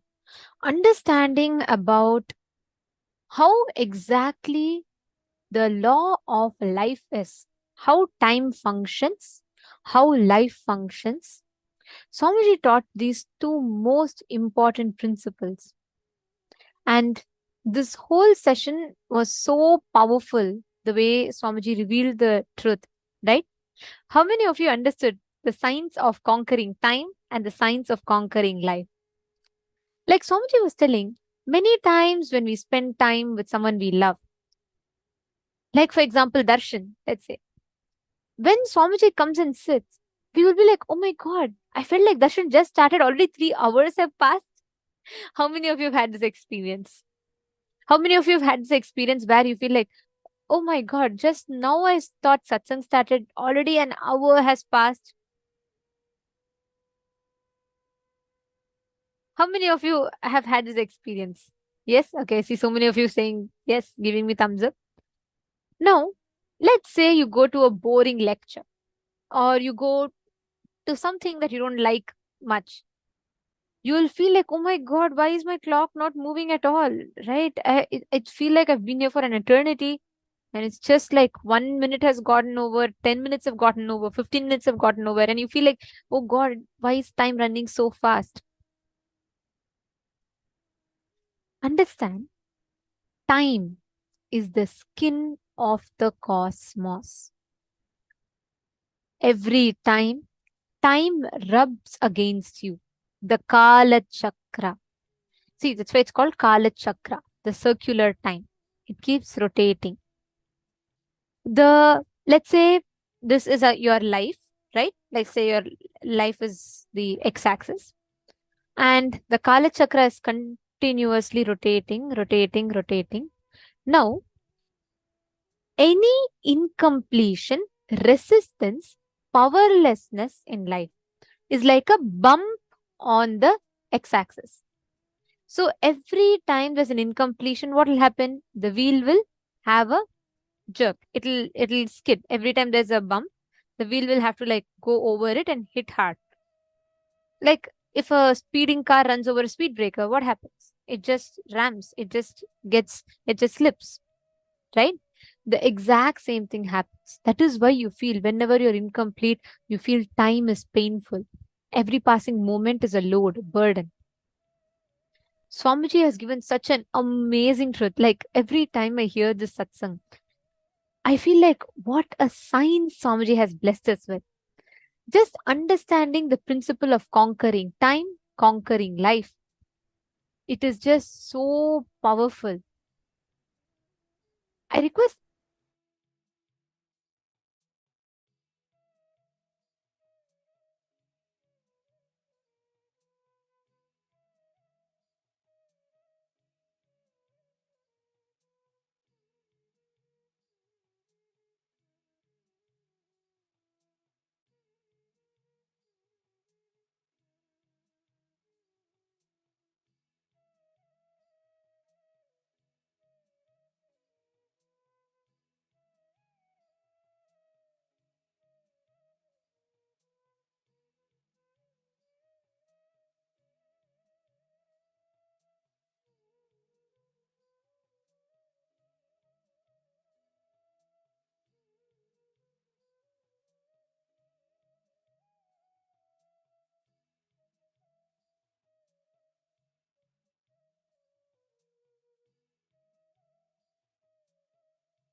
a red color dress you can wear. If you want to wear a pink color dress, you can wear. If you want your hair to look a certain way, you can dress up. You have the ability to change your body the way you want. Same way, time can be changed, altered as you want. That is why Swamiji tells you should never go with the attitude of accepting time. You don't have to have the attitude of going along with time. You need to have the attitude of conquering time. If we conquer time, you will never suffer with boredom or tiredness in life. Swamiji has given us all like a straight technique for powerfulness. Swamiji has given us an experience, the straight technique for experiencing that space of completion. Understand, past, present, future. All the three exist. Exist now does not mean you're bound by it. You can not only alter your future, even your past you can alter. That's the Muruganar, the story of Arunagirinathar, sorry. How there are tons of references like this, like Valmiki. He is like a thief in his past life. Not even in past life, like just before he takes up sannyas, Valmiki is a great Maharishi who's author of Ramayana, and the whole Hinduism, everyone worships him today. But he was a thief. His name was Ratnakar. But the whole past has been altered. How? The moment you conquer time means the moment you come to the space of completion, you have conquered time, which means you can never struggle with boredom or tiredness in life. Are you all catching it? This is the straight truth that Swamiji has revealed, which is so powerful. Ma Priyatma Surupini is saying, wow, I have heard this many times now. Many times. Now only it's even hitting me. Great. Completion is the key to come out of boredom and tiredness. Beautiful. That's why when Swamiji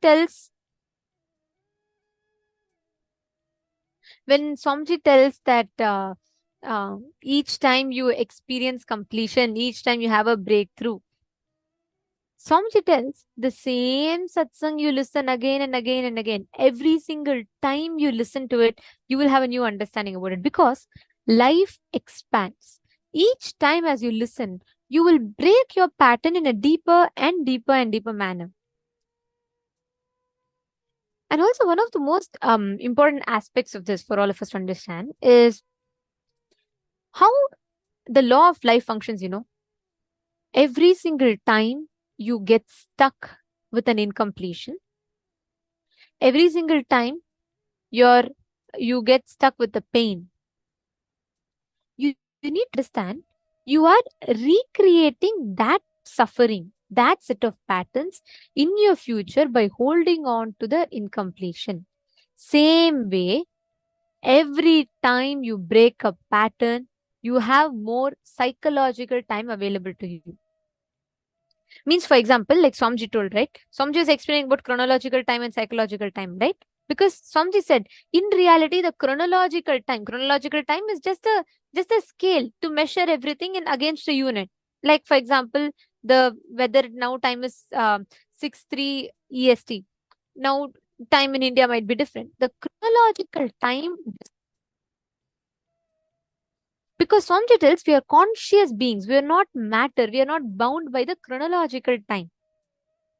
But the unit of psychological time is the gap between one thought to other thought, which is called as kshana. In Sanskrit, this the gap between one thought to the other thought is called as kshana. It's a very, very powerful truth Swamiji is revealing to us. Like every time I listen to this, I feel like, oh my God, what an amazing revelation, right? There are three, the kshanas, the difference, that's the difference between chronological time and psychological time. The psychological time for me might be different from the psychological time for, let's say, Ma Priyatma Svarupa or anyone else. Let's say psychological time for a rishi who sits unclutched. For him, time will be so long. In Hindu Puranas, if you read, they'll say so many beings who have lived for 100 years, 12,000 years, 13,000 years, even a normal king like Yayati, they say he lived for more than like millions and millions of years he's been living. They say he's lived for 100 crore years, right? Like that, there are so many. You will hear many rishis saying, they do tapas for 400 years, 500 years. Because the psychological time, the gap between one thought and the other thought is more. Which means you have a lot of inner space. You take life sweetly. Every time you break a pattern, you have more psychological time available to you. Let's take step 1. Okay, let's understand what is our perception of time. Are all of you understanding so far?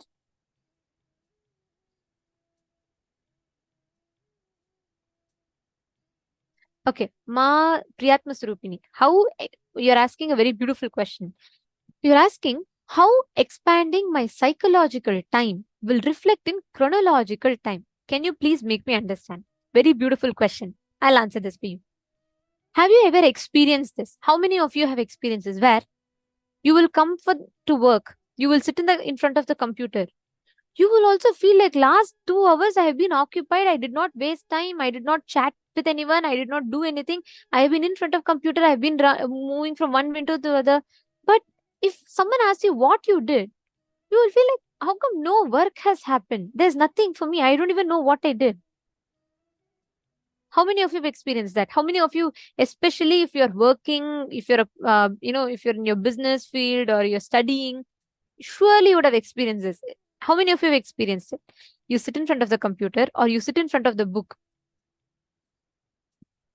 and you read. You just feel like you're trying to learn, or you're trying to finish your work. Time passes, hours go by.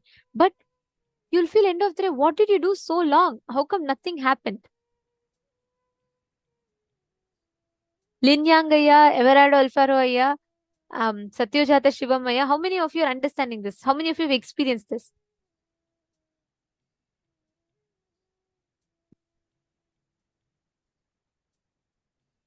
Okay, I see so many people putting yes in the chat.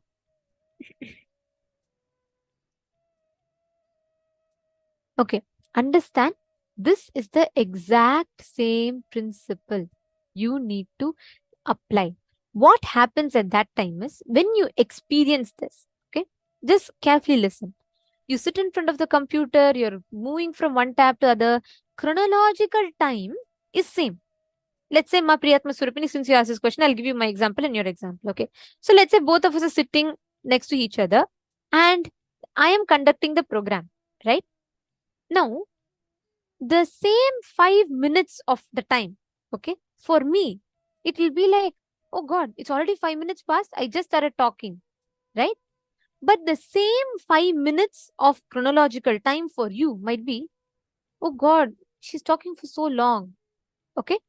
Now, the same chronological time, the scale against which we measure.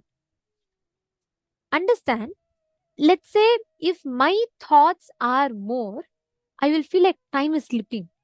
I don't even know. I don't even know how the time went by. I will feel like if I'm sitting and working, but inside me, sorry, see, if inside me, I have, let's say, too many thoughts, the same amount of time that I spend in front of my computer, I'll be working, I'll be moving from one tab to the other. But because of too many thoughts, time passes fast, the work done is less. Because the work is happening more here. There's so many thoughts continuously coming. If I unclutch the time that I am experiencing, here will be more because my thoughts will be less. That is why Swamiji tells the more completion you do, the psychological time increases. If your psychological time increases, chronological time, the same time, but the way you use that time will be extremely resourceful. Like, for example, if you see Swamiji, the same 5 minutes that Swamiji sits, okay, the amount of tasks that Swamiji will move, the amount of work that will happen versus when we all will have this Adinavasi meetings, like when with Swamiji, when Swamiji was in Bidadi, right? Swamiji used to call all of us. We all used to sit around Swamiji. We all will be working. Swamiji will be sitting in the center and he'll be giving vision. He'll continuously be guiding us, like telling what the department should do next, like that. I mean, you should see Swamiji as from that perspective, it's amazing. Anyways, the same duration, Swamiji will be sitting, we'll also be sitting. We will all feel like, God, so much time has passed. What have I done? If you just look at Swamiji, the amount of tasks, the projects that Swamiji would have finished by then will be phenomenal. The same quantity of time, the quality of the experience of the time will differ. Is it answering your question, Ma Priyatma Swarupa? The same 30 minutes of chronological time, the way you experience it, the way time rubs against you will be very different. If you all understood, please put yes in the chat.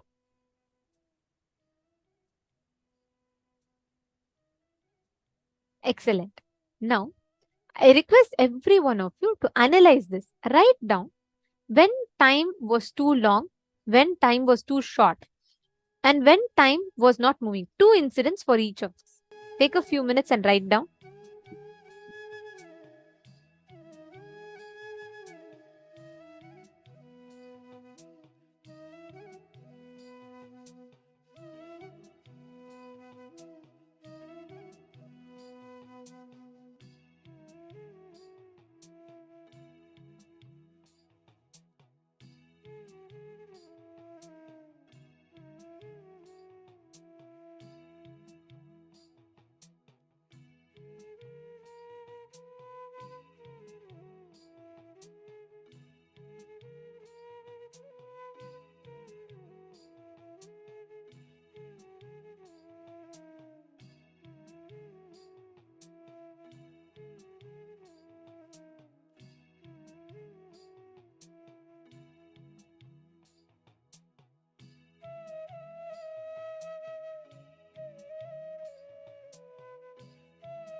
Yes.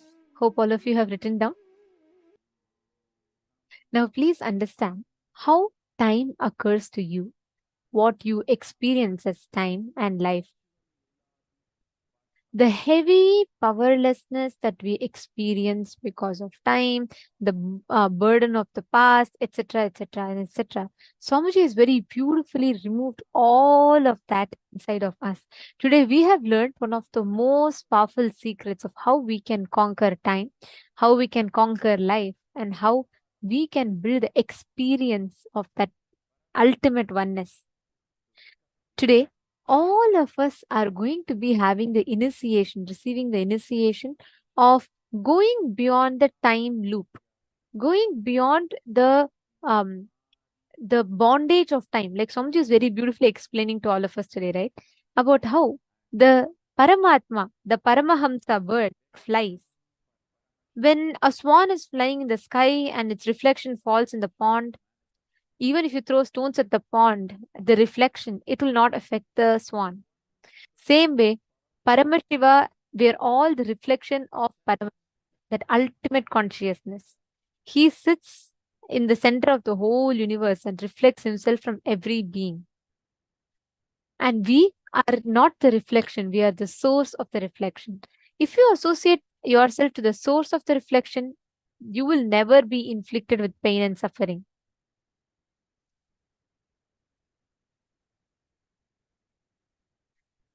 Diana Madiandi Jitani has posted.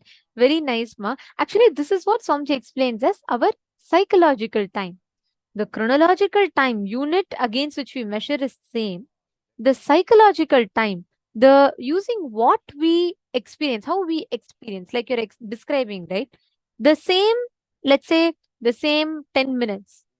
For me, the experience went, oh my God, time passed 10 minutes. How did it go so fast? But for another person, maybe it's like, God, this time is not moving at all. How is it so boring? Why is it so boring?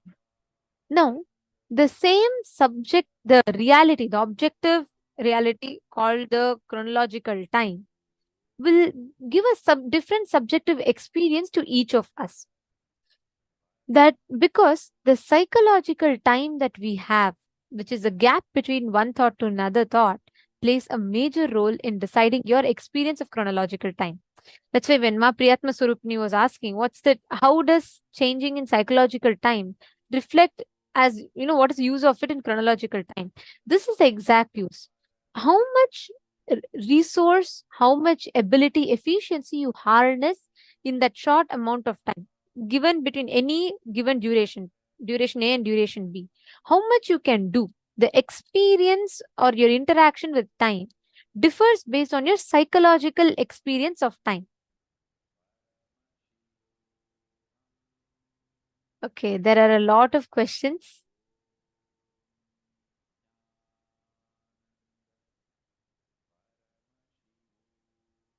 Okay, Ma Mallika is asking, what are Dhyana Shlokas?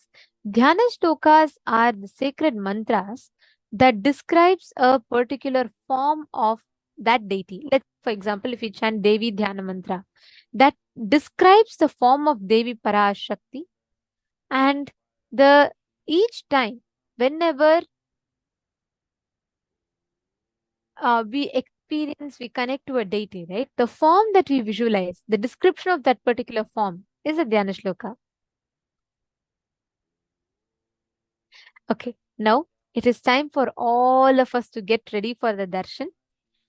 If any of you have not finished writing, please quickly take a few minutes and finish. And we will now be getting ready for receiving the initiation and darshan.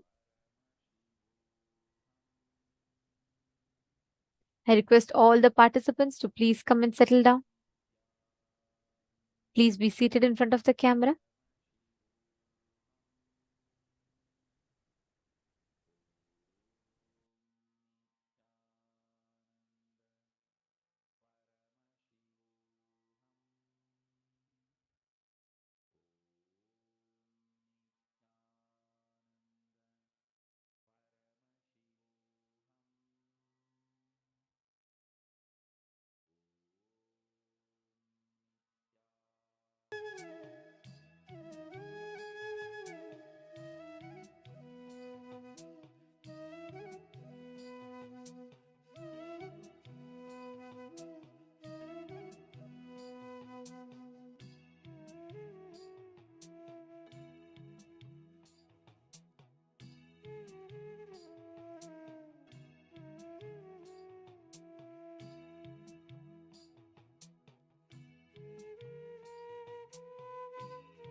Nithyananda. Now, let us all the darshan. We request all the participants, every one of you, to please come and settle down. Please be seated in front of the cameras. Today, all of us are receiving the darshan of Veerabhadramurti, Aghorastramurti, Daksha Yajna Haramurti, and these forms of Paramashiva, each of whom embody the ultimate manifestation, how he bestows, showers all of us with the blessings. Veerabhadramurti, Dakshayagnaharamurti, Aghorastramurti, Jalandaravadhamurti, Kamadahanamurti, Kankhalamurti forms of Paramashiva. Today, all of us learned about conquering life, conquering time, how we can break free from boredom and tiredness. With this initiation today, we're going to be having the Anupaya in the Malini Vijayotara Tantra. It is very beautifully described how the Guru can give Anupaya, initiation to manifest Paramashiva in multiple ways. One is Anavopaya, purification of the body, Shaktopaya, purification of the mind, Shambhavopaya, purification of the consciousness, and Anupaya, initiation. See, these methods are the ways how we can reach the ultimate, the divine. Now, for example, each of the Anupayas, like Anupaya, Anavopaya, Shaktopaya, Shambhavopaya, each of these, like whether it is purification of body, purification of mind, like purification of body, Anavopaya means where you do methods like eating haritaki, the detox techniques, do yoga, where you can directly see the results, but you put the effort and you do it. Shaktopaya, whether it's these powerful cognitions that we have, and using the techniques like by studying the scriptures, where you do techniques that purify your mind. Shambhavapaya, where the purification of your consciousness happens.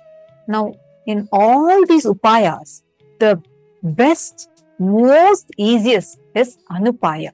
Anupaya means direct initiation.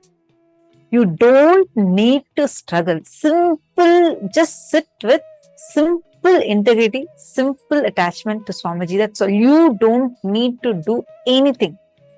You are going to be sitting and you're just going to be receiving the initiation directly. You yourself will see how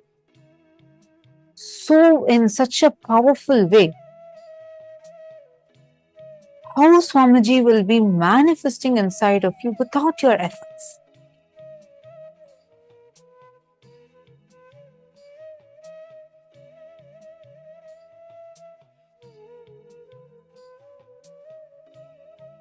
Sitting here. Today, it is this initiation through which Swamiji is going to be initiating that same purification of our consciousness, body, mind, everything through Anupaya, by giving us directly the experience of that ultimate space where we are beyond boredom and tiredness, conquering life and conquering time. Now, let us all get ready to prepare ourselves with a darshan. We will now be chanting the Dhyana Shloka, the verse which describes the happening, the form of Paramashiva. Today, we are having the darshan of Veerabhadramurti, Chalandaravadhamurti, Aghorastramurti, Daksha Yajna Haramurti, and various different forms of Paramashiva. We will now be chanting the Dhyana Shloka of Aghorastramurti form of Paramashiva. We request all of you to please sit straight.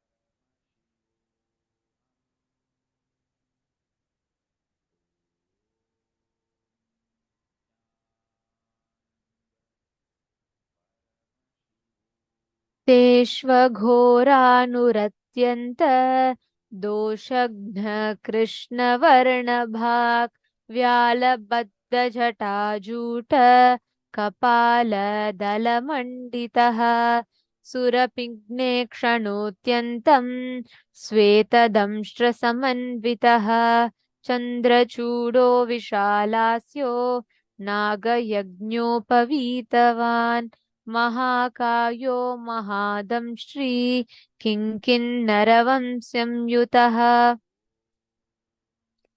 महाशूलाग्रसम्प्रोक्त महासुरविनाशनः खड्गखेटधनुर्भान मुण्डकः कालशक्तिधृत् वराभयकपाला हि पाशाप्रासगदाकरः दंष्ट्रे द्वे कीलनिर्यन्ते वक्त्राग्रे भीषणे स्थिते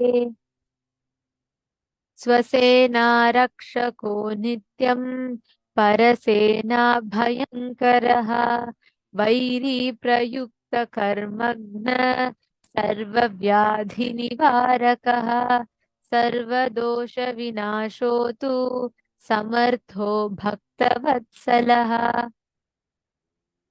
The meaning of this verse very beautifully goes as, the deity of the mantra is black in color. His head is with locks and matted hair tied up with snakes. He is adorned with a garland of skulls. His eyes are with a mixed color of yellow and reddish brown, and his face appears with whitish large teeth protruding on two sides of the mouth. His matted hair is adorned with crescent moon.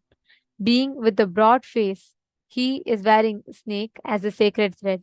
He is having a huge body and large damshtra. Damshtra means the teeth which are fang-like teeth. He is adorned with a waist ornament furnished with tinkling bells. He is holding a trident, the tips of which have pierced into the body of the great demon Asura killed by him. He is holding in his hands weapons such as sword, shield, bow, arrow, severed head, the Kaala Shakti, the lance, boon giving and the fear dispelling mudras, Abhaya and Varada mudras, skull, snake, noose, barbed missile, and mace. The two sharp and long fangs, which are white and dreadful, appear like protruding nails at the front of his mouth. He always remains as the protector of his own troops and the one who inflicts terror and fear upon the troops of the alien forces, the enemies. He is a destroyer of magic spells, heinous contrivances imposed by the enemies. He is capable of warding off all sorts of diseases and harms. He is efficacious in nullifying all kinds of sinful effects and danger, and he is always compassionate towards the devotees. This form is that of Aghorastra Murti form of Paramashiva. Today, every one of us are going to be receiving this very blessing.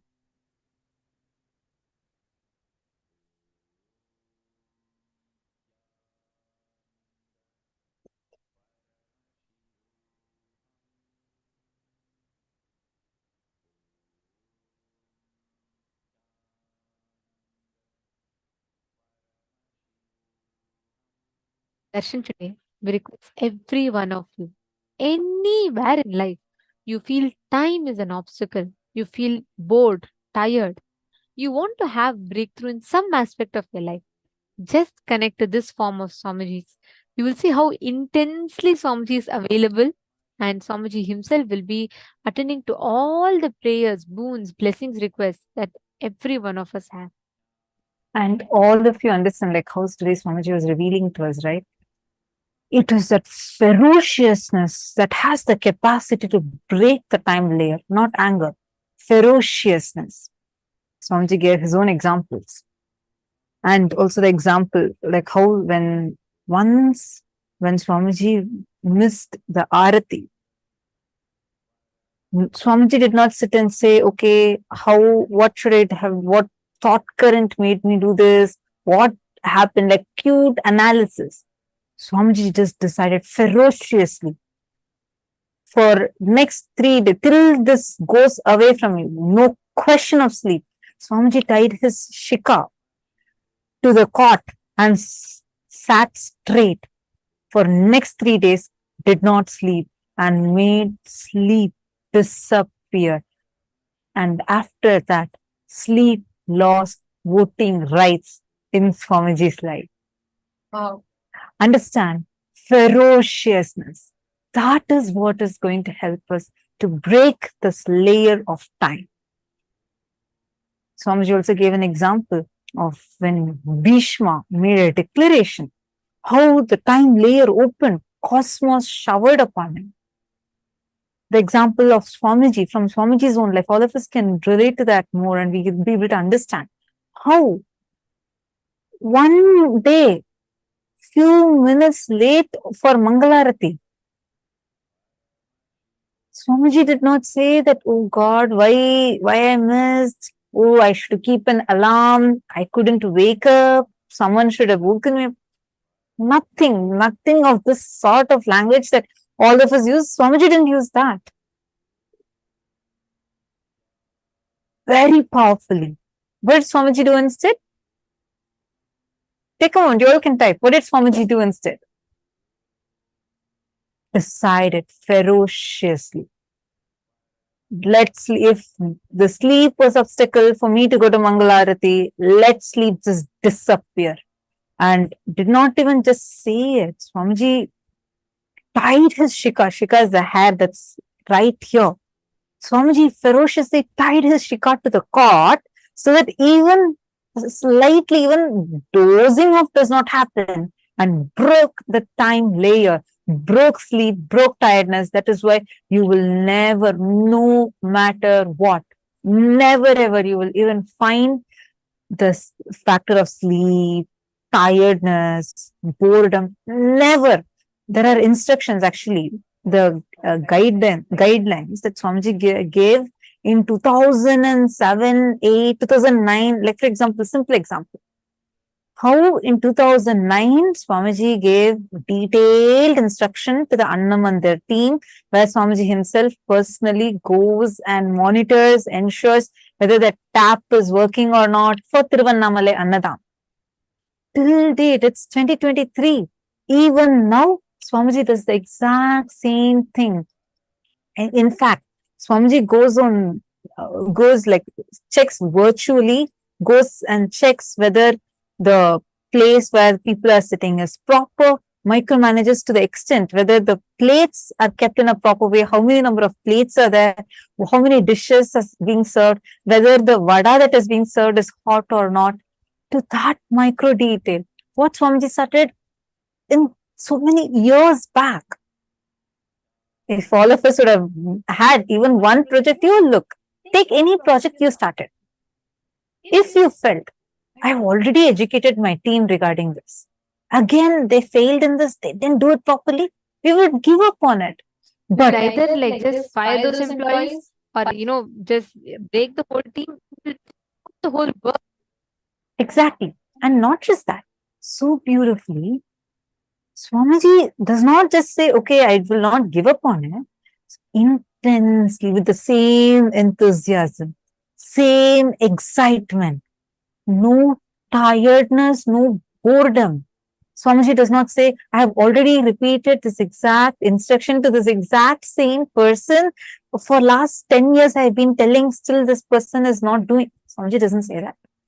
Again, Swamiji will patiently explain how it needs to be done and ensures that it is done and only intensifies it more. That's why today it is KAILASA is the only place in the whole world that does not just Annadan, serving of food, but the serving of food itself as Aushadha Annadan, where the food itself is the Ayurvedic food, where just by eating it, you will be healed of so many disorders. That food that is procured and cooked in a very organic, sattvic way, energized spiritually by offering it to the deities. And after all these, it is served hot to the people, to the devotees that come to Tiruvannamalai temple. Easily in every Paurnami, easily, at least some 50,000-60,000 people are served easily. And not just that, in addition to Annadan, Jnanadan, every single aspect, the way the scale in which if you see Swamiji, like in the dimension, let's say, of Swamiji's avatar, his avataric dimension. But in a normal human scale, if you measure Swamiji's individual life, you will see how in every aspect of life, Swamiji never gives up. Swamiji can never ever be tired of life. You will see he would have just finished like some 16-hour long session, darshan. Swamiji will continuously be sitting. Right after that, Swamiji will get up, go to the rounds of the campus. There is no dictionary, like the word called tiredness and boredom does not exist in Swamiji's dictionary. How many of you have attended physical programs and you have seen that actually Swamiji will be sitting and conducting the sessions, and in between Swamiji will give a break. All the participants will go for a snack break, restroom break, or lunch. But you would see Swamiji will be again sitting there in the middle of the hall, sitting and conducting the Adinavasis meeting, talking to the Adinavasis, sannyasis. And right after that, sometimes the darshans will go on till it will start at 7 p.m. and it will go on till 12, 1, 2, sometimes 3 a.m. in the morning. Right after that, you would actually see Swamiji walking around in the campus. You'll be like, God, from where does Swamiji get that energy? And who all have attended programs like Sadashivoham, Mahasadashivoham? Because these are where like I personally saw, whether it's Kumbh Mela, Sadashivoham, Mahasadashivoham, the crowd would be enormous. But the same smile, compassion with which Swamiji would have started as the first person, till the 1,000th participant that is coming and receiving the darshan he'll come, he'll get their letter, he will read. Swamiji would not even move out of the simhasana. Even for a minute, Swamiji would not even move. It will go on for 5, 6 hours, 7 hours. It will just go on. Swamiji would not even move away with the same love, even without a smile reducing even a little. With that same compassion, Swamiji will read that entire letter. Sometimes we all know, we all write some 4, 5 pages of letter to Swamiji, and Swamiji will attend to them, bless them, give them the darshan. See, that intense involvement, extreme activism. I see many of you saying, yes, I remember. Yes, ma. Yes. He did not go to sleep at all. Absolutely. See, that how Swamiji is, that sleep lost its voting rights in his life. The tiredness, boredom does not even exist, which is why it's been more than a decade. Same instructions to the same people many times. People might come and go, the teams would change. Swamiji would not give up, and patiently, Swamiji will not say, okay, you guys make sure that you guys get the handover of the department. No. To the person, again from scratch. Explain. Exactly. Swamiji himself will explain the vision, tell detailed instruction, and go and check, same sacred arts. For last so many years, Swamiji will still go and check deities are carved properly. If it's not, oh, this part needs to be carved properly. This area needs to be kept clean.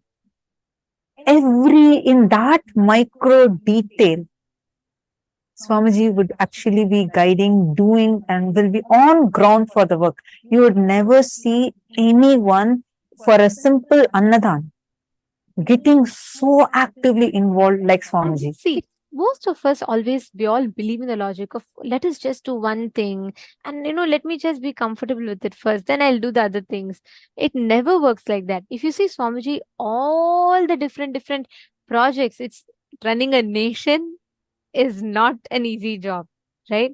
Swamiji creating the whole nation, running the nation, taking care of sannyasis, coming, and every single day Swamiji lands each energy of the cosmos. Like Swamiji will tell that when just Kalabhirava lands on Swamiji, it is like literally like 10,000 Swamijis entering into one body. Imagine. Now, each energy has to settle in Swamiji's body, and then it has to settle down, it has to give the darshan, and then Swamiji has to come back to the frequency in which we all can relate to, connect to. Each time there's the whole decision making process of Swamiji, if you see, you will never see any kind of boredom or tiredness. That is the exact initiation that all of us are going to be receiving today. Reflecting that space that where how Swamiji conquered time. Swamiji told today, right, in the session, the Conquering Time webinar that we all were listening to. Swamiji is saying we should never have the approach to life with the attitude of, oh, let me try, I'll adjust, I'll accept time. No, conquer time. Conquering time is the right way to relate with time. Like how Swamiji has been telling last few days, success is a habit. It's not a lottery. It's not a one time you just get it somehow. It's a habit. How many of you here are really deciding, I want to be ferocious and I want to break this tiredness, boredom, and I really want to have a breakthrough from this time loop? How many of you want that? How many of you want to have this ferociousness that Swamiji had? And Swamiji made a declaration, and today we can see the result. One person who has created an entire nation for Hindus, and still, actually, you will see that says Swamiji will be ultimate in anything Swamiji does. Whether it is, you'll see Annadan. There's no one in the world who can do Annadan like how Swamiji is doing. It's Aushad Annadan, which is completely unique. Take power manifestation, take sacred arts. Sacred arts, Swamiji is the largest collector of deities in the world.